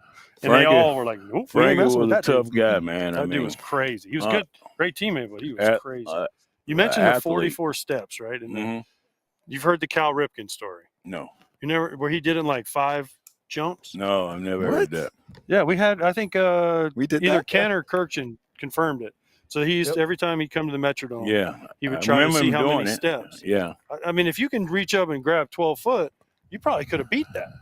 I don't know if I'd be that coordinated to make it, 5 hops, 6, 7 hops up the steps without falling down. But I actually played basketball with Cal in the Metrodome, and he's a hell of an athlete. Mm-hmm. Yeah, that sounds like an injury risk a little bit right there. No. A little bit. I'm telling you, it was a famous story in the Metrodome that he would get a running start, and they had it was like 4 flights of 11 stairs. So, and he did it in like five jumps, but he did it all consecutively without stopping. And every time he come, he tried to beat the record, and it was like a famous story about Cal. That's crazy. It would have taken me 22, but and he's the Iron Man. He wasn't getting hurt, so he was okay. But hey, Pat, let me ask you. So you watch a lot of football, obviously, but you played baseball. How do you think those sports have evolved, both on the field and as businesses? Because when you were playing baseball, baseball was king. Baseball is not king as a sport. We love it. We do a baseball show every day, but the NFL does a little better on the ratings, on really everything, even for us. Like our podcast, our show does well, but NFL shows, man, they wipe everything out. I think football is more like it used to be, still without the, couple, rules, the hidden rules and stuff like that. But for the most part, it's still the same as what we saw when we was growing up. Whereas baseball, I think, is so much different now. I mean, I don't want to be one of those guys back when I played, but I think back when we played, it was a little bit more intense, more exciting product. And now I think it's some of the stuff that's done. I think it turns a lot of the old baseball fans off. So I think, that makes it go down. And football is going to be football. It's not too many things you can change about that, whereas baseball, all these different rules and pitch clocks, and you can't throw the ball up and in, and, the analytics and you can't hit the catch. Can't hit the catch. You can't take the dude out a second after you get hit. Exactly. And, back then, it kind of policed itself, baseball did. And now it's just like, it's a different game. So I just think it turns a lot of people off. One counter. So on the pitch clock part, I actually think the problem was they were getting away from the brand of baseball that you were playing, because it's 30, 40 seconds plus between every pitch, and we're sitting there, and that's where you're talking about the older audience. The younger audience is like, 40 seconds. I just went through 3 TikToks and Instagram posts. I just watched 2 Patrick Mahomes commercials. And that's true. That's true in certain situations. But as AJ knows, he's catching. I mean, all the pitchers aren't like that. You got the guys that are quick, and then you got the ones that everything is methodical. But I was always out. Pitch clock and all that wouldn't bother me at all. I got on the mound and threw the ball. But you got to. As I watch college and stuff, I watch the guys, they got to have the earpiece in to know what pitch to throw and all this and all that. And I just, I pitched 3 innings, 4 innings. I can't face this guy twice, I mean, I just don't understand that. We played more by gut and feelings than, in the eye test, what you saw out on the mound as far as it says, when I face this guy the 3rd time, he's going to hit 350 off of me. He don't know what kind of stuff I got that day. Mm-hmm.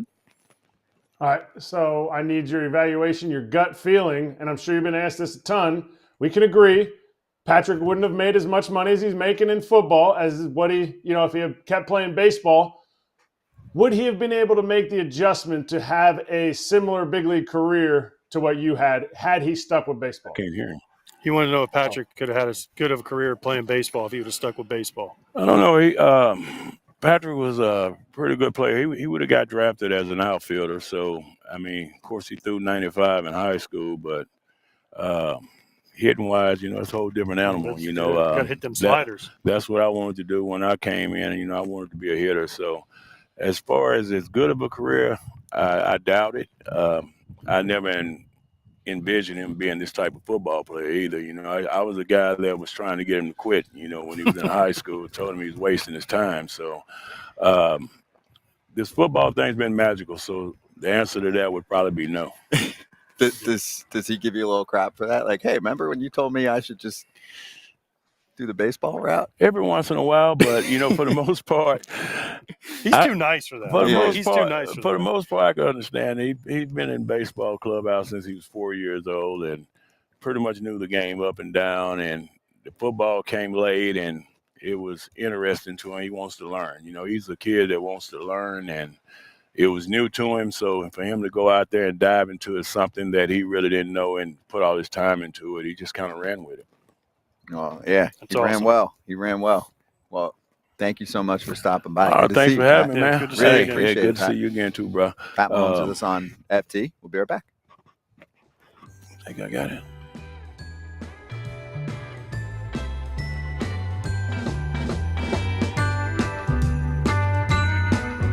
But AJ, I think we start to get into a conversation where we're talking about controlling earning power.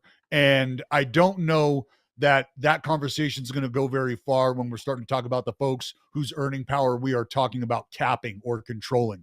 I think from an executive perspective, if you're somebody who really loves the game of baseball or sport X, and you're in a position to push that product, and you're in a position to compete, and you want to compete, you have that compete gene in you, a la Uncle Steve Cohen, my goodness. I mean, fans of the New York Mets woke up the day that ownership transition occurred, and it has been Christmas in their minds every day since. And frankly, with his willingness to compete and spend the way he has and throw caution to all luxury tax wind, that gets them excited. And it has landed them one of the game's greatest and brightest superstars. And it's going to be that way for the next 15 years. So as far as a competitive balance is concerned, I think we're starting to wonder, or starting to be able to really truly ask the question, are you worried about a billionaire's feelings, AJ?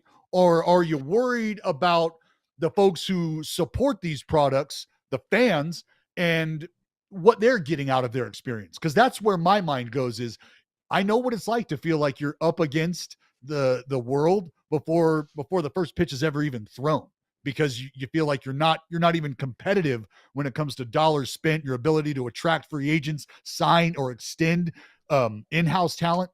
That's a tough way to root for a team, but I think the romance and the passion that comes along with our sport, I think, feeds that narrative too. It allows folks to really strap on that underdog cape and say, you know what? I've signed up for 30 years of misery, and if I get that, I will never forget. I will never forget. The issue is, or the question is, and I think it's a justifiable question, is what happens now? Is this all? Or is, in terms of the ramp up, this phase one? And is there a phase two, phase three coming later this season, or this offseason, leading up to the 2025 campaign? Or is this the first phase, and then we have to wait for 26 to see phase two? That's what I think folks are really waiting for, myself included.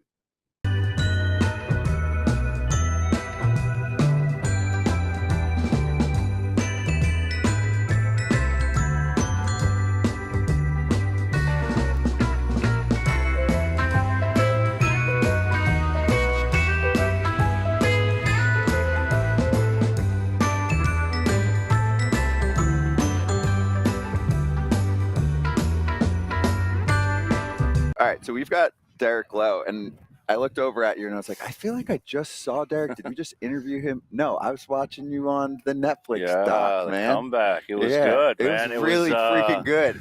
I watched it all in one night. I stayed up real late. Yeah, I got 2 episodes in, and then the next night I watched the other one.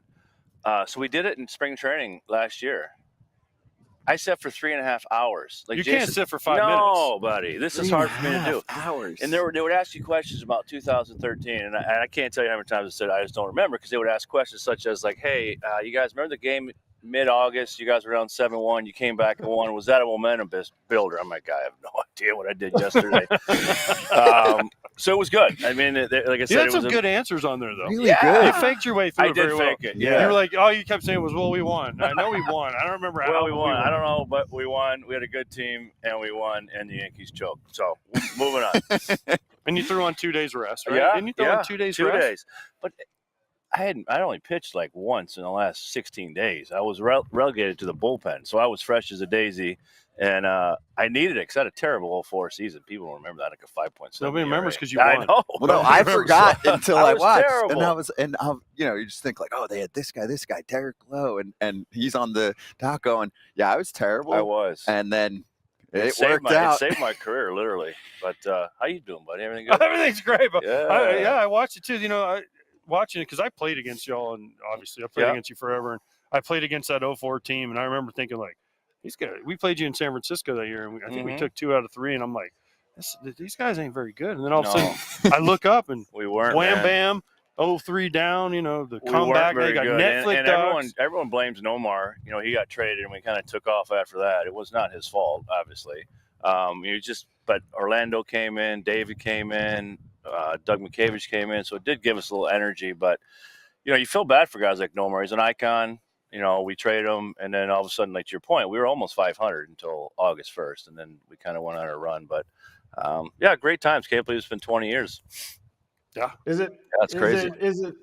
What's the one question you're sick of getting asked about from that time? Because you just did a whole documentary. You sat for about 3 hours doing it. Was Kurt Schilling's blood real? I knew that was what you were going to say, because we've had this conversation, and it wasn't. It was ketchup. Admit it. Admit it was I ketchup. ain't going to say a word, but that's the one we get asked all the time. Was it real? Was it not? What happened? And we'll just leave it at that. Moving on. That's good. That's good. I love that. All right, well, then I'm going to fast forward. How dialed in? Do you pay attention to what the Sox are doing, for example? Like, did you see the Crochet trade and how they were getting so much crap, and then they actually Well, he lives put in together Boston. a I nice just little moved back. I deal? just moved back to Boston Are a you few months dialed ago. in? Yeah, so to a degree. Okay. Yeah, I mean, I do stuff, with the team, but nothing as far as day-to-day stuff. But yeah, I was trying to say this play. With all due respect, I was hoping they wouldn't get Soto, because if you're going to spend $700 million, the Red Sox could spread that out amongst 3 or 4 people. You know what I'm saying? Mm-hmm. So yeah, they're young, they're talented, but they definitely need a little help.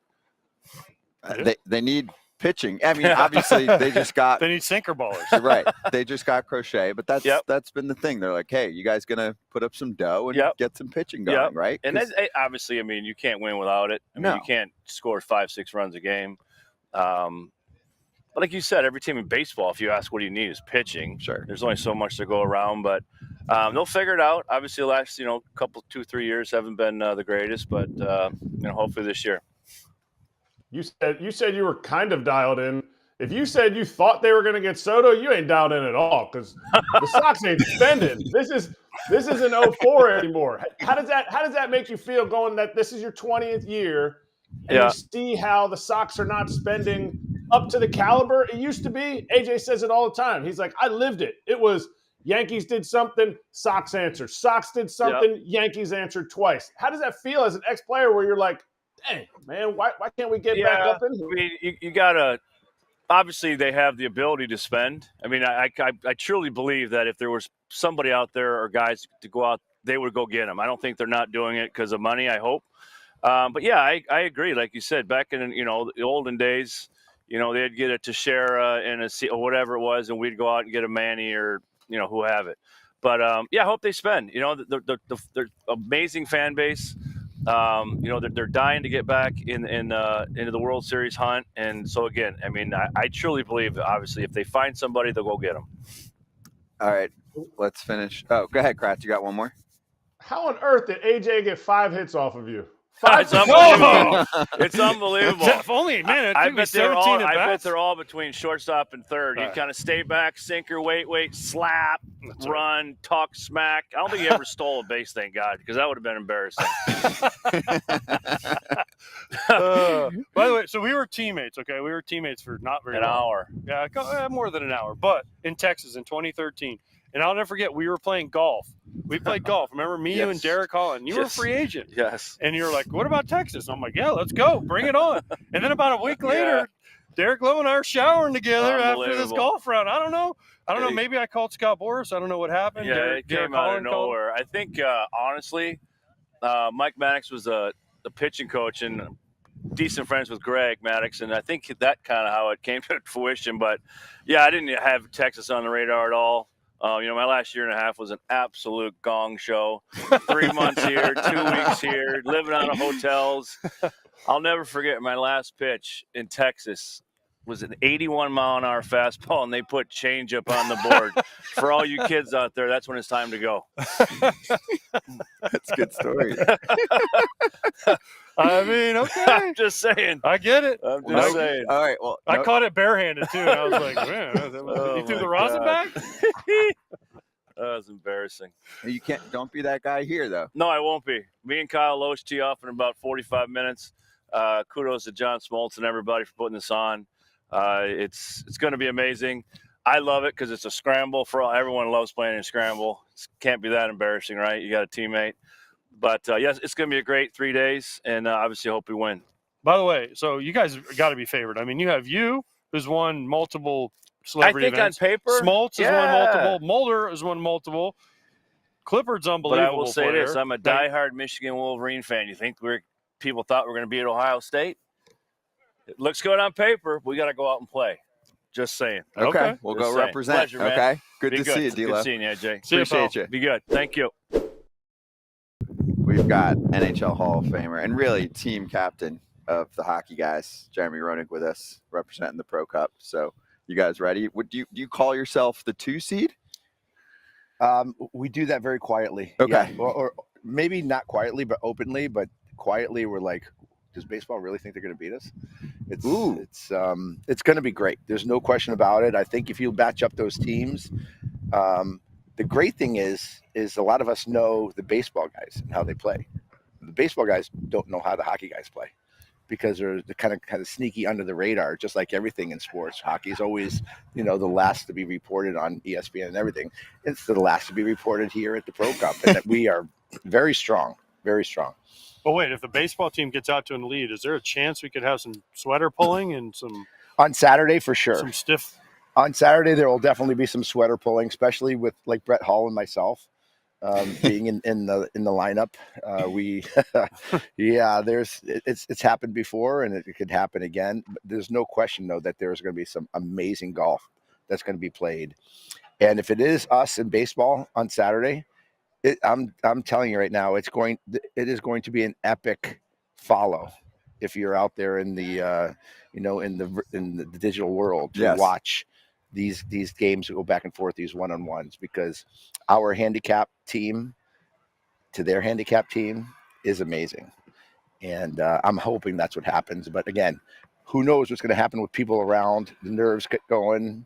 We're hoping that some of our guys who've never played in front of people can be okay with it. See, for me in the hockey world, I didn't know that guys were so intense, especially even some current players. Did you just say that hockey guys are not intense? Intense about golf. Oh, okay. Not in general. Oh, you have no idea. Trust me. I was a hockey host. I did NHL Network for years. I know the intensity. I worked with guys that were like, yeah, I play, but I didn't know that there was a subset of guys that really, really played, even during their playing days. Sure. Like, did you play ever on off days? All the time. Okay. Well, I lived in Arizona. So for me, we'd go to practice, and then Keith Kachuk, Craig Janney, Rick Tocchet, and I would go off to Troon or to Greyhawk and get on the course or Whisper Rock and get out there and start playing. It's one of the great things about playing in a warm climate. But yeah, it's a tremendous competitive aspect to our lives, because now, even though we can't get the physical aspect out in it, we can that competitive of winning. Right. And we get in hockey, it's so deep Like when you get out there and you start playing and you get beat up and you get hit, you feel so much pain day in and day out. That competitive level gets up. It's really hard to find something that you can kind of replace that competitive aspect with. And even though golf doesn't have it, golf has the aspect of you can never beat it. So how good can you get that competitive level? We're all in it. I will tell you, my team is so excited. We've had a team text going for about 2 months right now.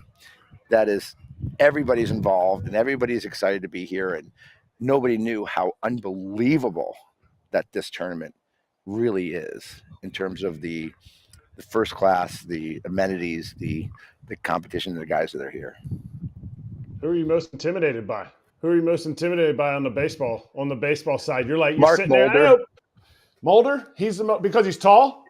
And he's really good looking. He's really good looking. Yes.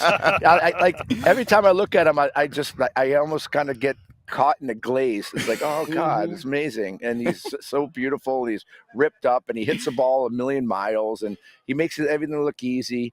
I will tell you, there's a guy on there that doesn't get the respect that he needs in the golf world because he doesn't get invited to a lot of celebrities, and that's Éric Gagné. Yeah. Éric Gagné can pound the ball, and he's got unbelievable touch, and he's got that, I don't really care about much mentality, which is great for golf. And he scares me maybe a little bit more than Mulder. You should have faced him when he was pitching. Yeah, no, I'm good with that. No, I'm good with that. And he's out there and they're playing Welcome to the Jungle in LA and the fans are going crazy. There's 60,000 people yelling at you. That was a fun at bat. I can imagine. I remember watching, with the glasses on and having to pitch. I remember Gags like a lot, and him and I have become very good friends. Yeah, because he's Canadian. That's why you like him. Yeah, but I'm not Canadian. I'm American. You're half Canadian. If you play hockey, I played like a Canadian. I played like a Canadian. That's an you important act thing. sometimes like a Canadian too. Why? Because I drink a lot of beer? Yes. Okay, I'll accept that. Yes. By the way, I haven't seen you since you went into the Hall of Fame, so thank you. Obviously, congratulations. Thank Super you. proud of you. Thank We've you. known each other for a long time. Long We've played time. a lot of golf together, done a lot of things together. We have a lot of mutual friends. What was that moment like when you got that call and you got to go to Toronto and go into the Hall of Fame and give your speech and do the whole thing? What's that moment like? Amazing. Like even right now, I get just to think of it is it's life changing. There's no question. The whole way I feel about myself is different. The whole experience of going through it, that weekend was amazing. I had 90 of my closest friends that were up there with me. I was 91, by the way. It got cut at 90. Yeah, it's okay. Yeah. I heard you talking to Johnny about not being it, and I don't know what Johnny's thinking, not having you. No, I'm fine with it. Trust me. I know you're not. No, you're not. I'm not good enough to compete with you guys. Trust me. I know my limits. You're so wrong. I know my limits. I know you. I know your competitiveness to you. You want to be right. You want to be teeing off in about 10 minutes. Smoltz told me the bottom 5 will get cut for next year, and then they get AJ's coming relegated. in. Yeah, Right. I think that's true. I think the guys who can't perform in front of people and have that pressure are going to will probably be let go. I know in hockey, there's like 8 or 10 people that are really mad that they're not here right now. And once they see the dynamics around everything that the Pro Cup have done here, I heard John say he's going to have to change his number. Yep. I'm not going to change my number because I'm going to have a lot of fun just making sure that I'm going to say no to some people who said no to me because they said, oh, you mean I have to go down there myself and then have to compete? Yeah, you do. Let's go. Come on, let's go have some fun. It doesn't matter about money. It doesn't matter about this. It's about competition. It's about doing some great things, playing in front of a lot of people and raising money for charity, which is very important. So CYA Who's is the great. best hockey player? Golfer. Wow, Joe Pavelski. Yeah, Joe Pavelski's. Pollock, He's sick.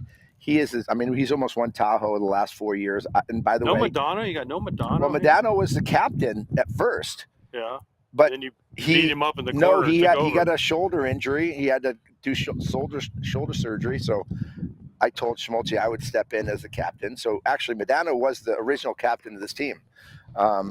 But I stepped in and just took over and built an amazing team that I think is going to compete in a big way. Okay. Well, good luck. Thank you very much. Represent. Pleasure. Yeah, you guys Pleasure. are You're the man. The Love you. sneaky team. Yeah, Appreciate you. We're not sneaky. We're going to step up and we're going to kick you right in the teeth. That's what we're going to do.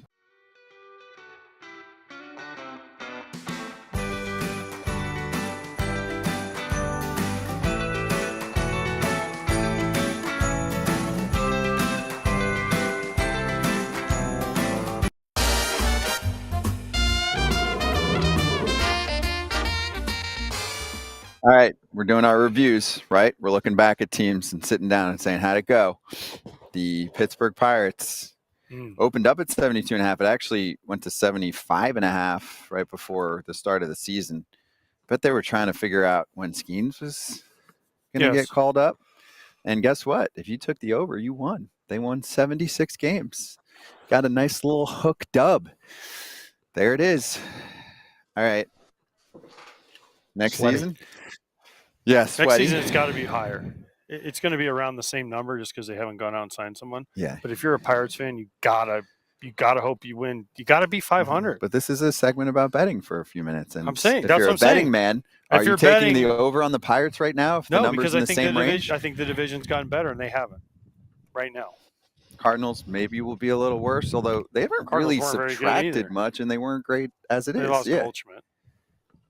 I think the biggest thing, I think the Brewers will regress some a little bit because they had such a great year. I think the Reds are going to be much better.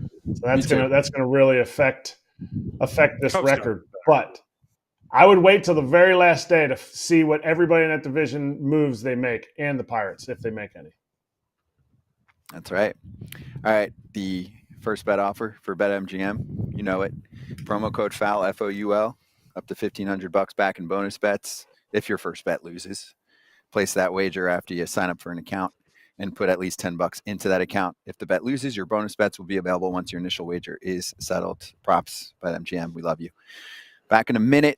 Slap hands will include one or two things we didn't get to, and that includes the Carlos Correa trade speculation. Scott Boras spoke about it.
All right, let's slap. We had a lot of rumors flying during the winter meetings. It was a fun week, too. And obviously, we're back tomorrow, but fun to be here, the Pro Cup, for the day. Thank you to all the guests for joining us. But let's get to one little baseball nugget.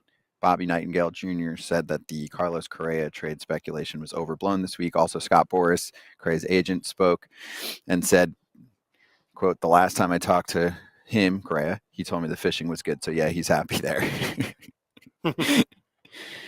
Doesn't sound like he wants to move. That's part of this too. No. He's got a no trade clause. I told you he's not getting traded. He's not. He Yes. likes Minnesota. Thank you.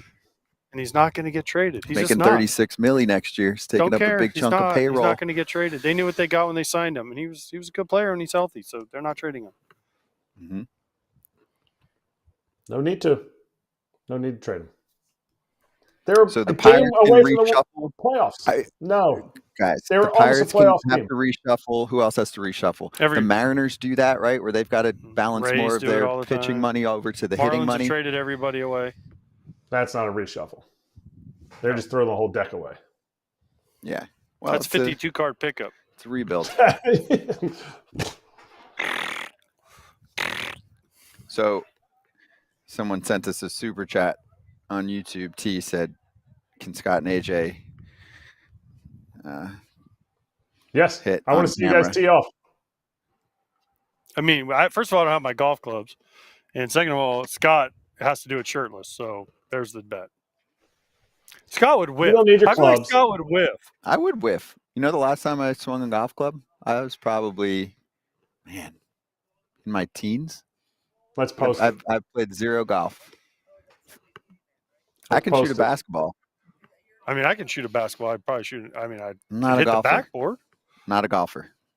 No, you Doesn't don't. matter. You don't I have still to. want to see it. My guy T wants to see it. Do it with a T, belly shirt or T, something. you're gonna have to give Scott. me more than $5-10 in a super chat. We can't do it right now because they're playing on the golf course behind us. Also, so. we're attached here a little bit. So I mean, I've swung on TV. I've swung on golf plenty of times. You need to see me swing. You can probably search it up on the internet somewhere. mm-hmm. Kratz, you go, and then for the crowd that's watching on YouTube, we'll stay for a few minutes to answer more questions about the winter meetings. I mean, you guys are close. You guys are right down the road. My Dunedin job. Blue Jay had. I felt like I was going to fit in with you guys. That was good. That was Ain't crafty. far. Ain't far from here. 15 minutes. Yeah, a little bit south. Dunedin's about, we're closer to Tarpon Springs, Tarpon Springs. Tarpon. We can get us some sponges and some Greek food here in Tarpon Springs, but we're actually in Palm Harbor. Go see a manatee where the water's a little warmer. Oh, I Scott love didn't even know what a manatee is. watching. Are you kidding me? We went manatee watching. Manatee hunting? Yeah, a few months ago. Didn't you tell me they taste like chicken? I would never. No, don't put that out there. Scott never ate a manatee. They are endangered species. Scott did not eat a manatee. They're the puppies of the water. They look like puppies. They're cool. They're We're cool. the cows Yeah. of the water. They're Exactly. cool. They are cool animals. There's Blue Springs by Orlando. You can go feed them lettuce. They'll come right up and almost eat it out of your hand. Really? Yeah. Let us see I it. didn't know that. Mm-hmm. Yeah. If we Yeah. had time, I once went there with my daughter for a field trip, and there was a manatee that had my name in his back. True story. I got a picture. I'll show you. Like your jersey? No, it had an A and a J. Oh. It was crazy. It's Post crazy. that. I'll have You gotta to show you. post I'll have that. to show you that. He got picture. an AJ tattoo. Yeah, hold on. Let me see it. We don't have time, I don't think, but I'll find it. real TV quick. crowd, we're gonna see you tomorrow. Who's on with Kratz and me tomorrow? Todd Father? Okay. Todd Father tomorrow. Yeah. We're loose today, Dude, but this was Big fun. shout out. Yeah. Big shout out to the Pro Cup. Pro Cup for hosting you guys, man. Like Thank you. That's big league, Pro Cup. It was. Pro Cup, unbelievable. Thank you. Yes, thank you, Pro Cup. Let us know who your favorite guest was. And again, if you're watching on YouTube, subscribe and stay here for a few minutes for questions.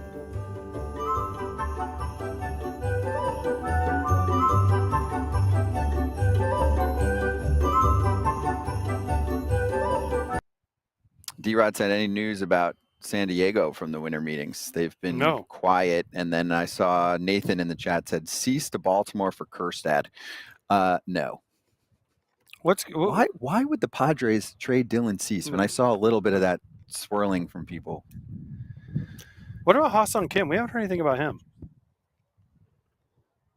They were talking. He's got a What's couple. the other guy? Were talking about him before Willie Adames signed. They were talking about him to the Giants, and then that kind of got squashed. What? There's Ha-Seong Kim, and then there's the other one, Ha-Seong Kim. Yeah. Coming The guy who's coming posted. over from Yeah, Korea. yeah. He was Coming over posted. from- yeah. yeah. I know Army's always in the chat asking. I don't know a lot about his market yet. I haven't seen a ton yet, but he'll sign he's somewhere. posted. He's a good player. He'll sign Yeah. somewhere. He's actually got some similarities to Kim in terms of his game. Apparently, less pop. Not that Kim has a lot One of pop, Kim but less has pop. similarities to the other Kim. Yes, Is that what you're saying? I am. Okay. Yeah, it's not just the name; it's the game. Let me see if there's anything else here. Army actually did ask. O's could always make a move for Luis Castillo if they want to shore up their rotation. See, that one's what's interesting to me. We didn't have a lot of time for that today. I'm going to try to bring it up tomorrow. But Luis Castillo's making some pretty good coin, and his stuff has regressed a little. He's still really good. He's not a 1 lately. No, but he's a good more pitcher. like a 3. He's a good pitcher, though. Right, but he's the 2. He's a 2. He's a solid 2. He Okay, is. fine. He's definitely Luis. a 2. I'm on the show. No, I don't care. All right, fine. He's a 2, but he's taking up a good chunk of payroll for the Mariners too. I'm just saying, problem with the You don't see Padres, that happening? the problem with the Padres is they got to cut payroll again, which sucks. Do they? That's what everyone keeps saying. Man. But Preller's not afraid to make moves. So, I mean, maybe they can get Sasaki. Trade Cease, get prospects, get Sasaki. One for the other plus prospects. I don't know. See that? Yeah, that's He's too expensive. X factor. He's too expensive for the Orioles. Luis Castillo is going to make $24 million for the next 4 years. Can't afford it. How much did They only want Corbin 2-year Burns deals. make? It was just 1 Yeah, year. but for 1 year. Baltimore, this is your time. I mean, Be like the frustrating. Copperhead and strike. Yeah. the Also, Pro in that Cup. division, Boston's going to be better next year. You would think. Baltimore just had a lane these last couple of years. Yep. They better get an ace. Good news. We talk about this every day for 2 hours. Thanks See you again to guys the on Pro Monday. Cup. AJ's back on Monday. Kratz, me, Todd Father Friday. Dodgers territory coming up next. See if they can outrate us. We got a good competition going on with them. Dodgers territory YouTube channel. Go check it out. Give it a little sub. And we announced a new show, which we'll talk about tomorrow.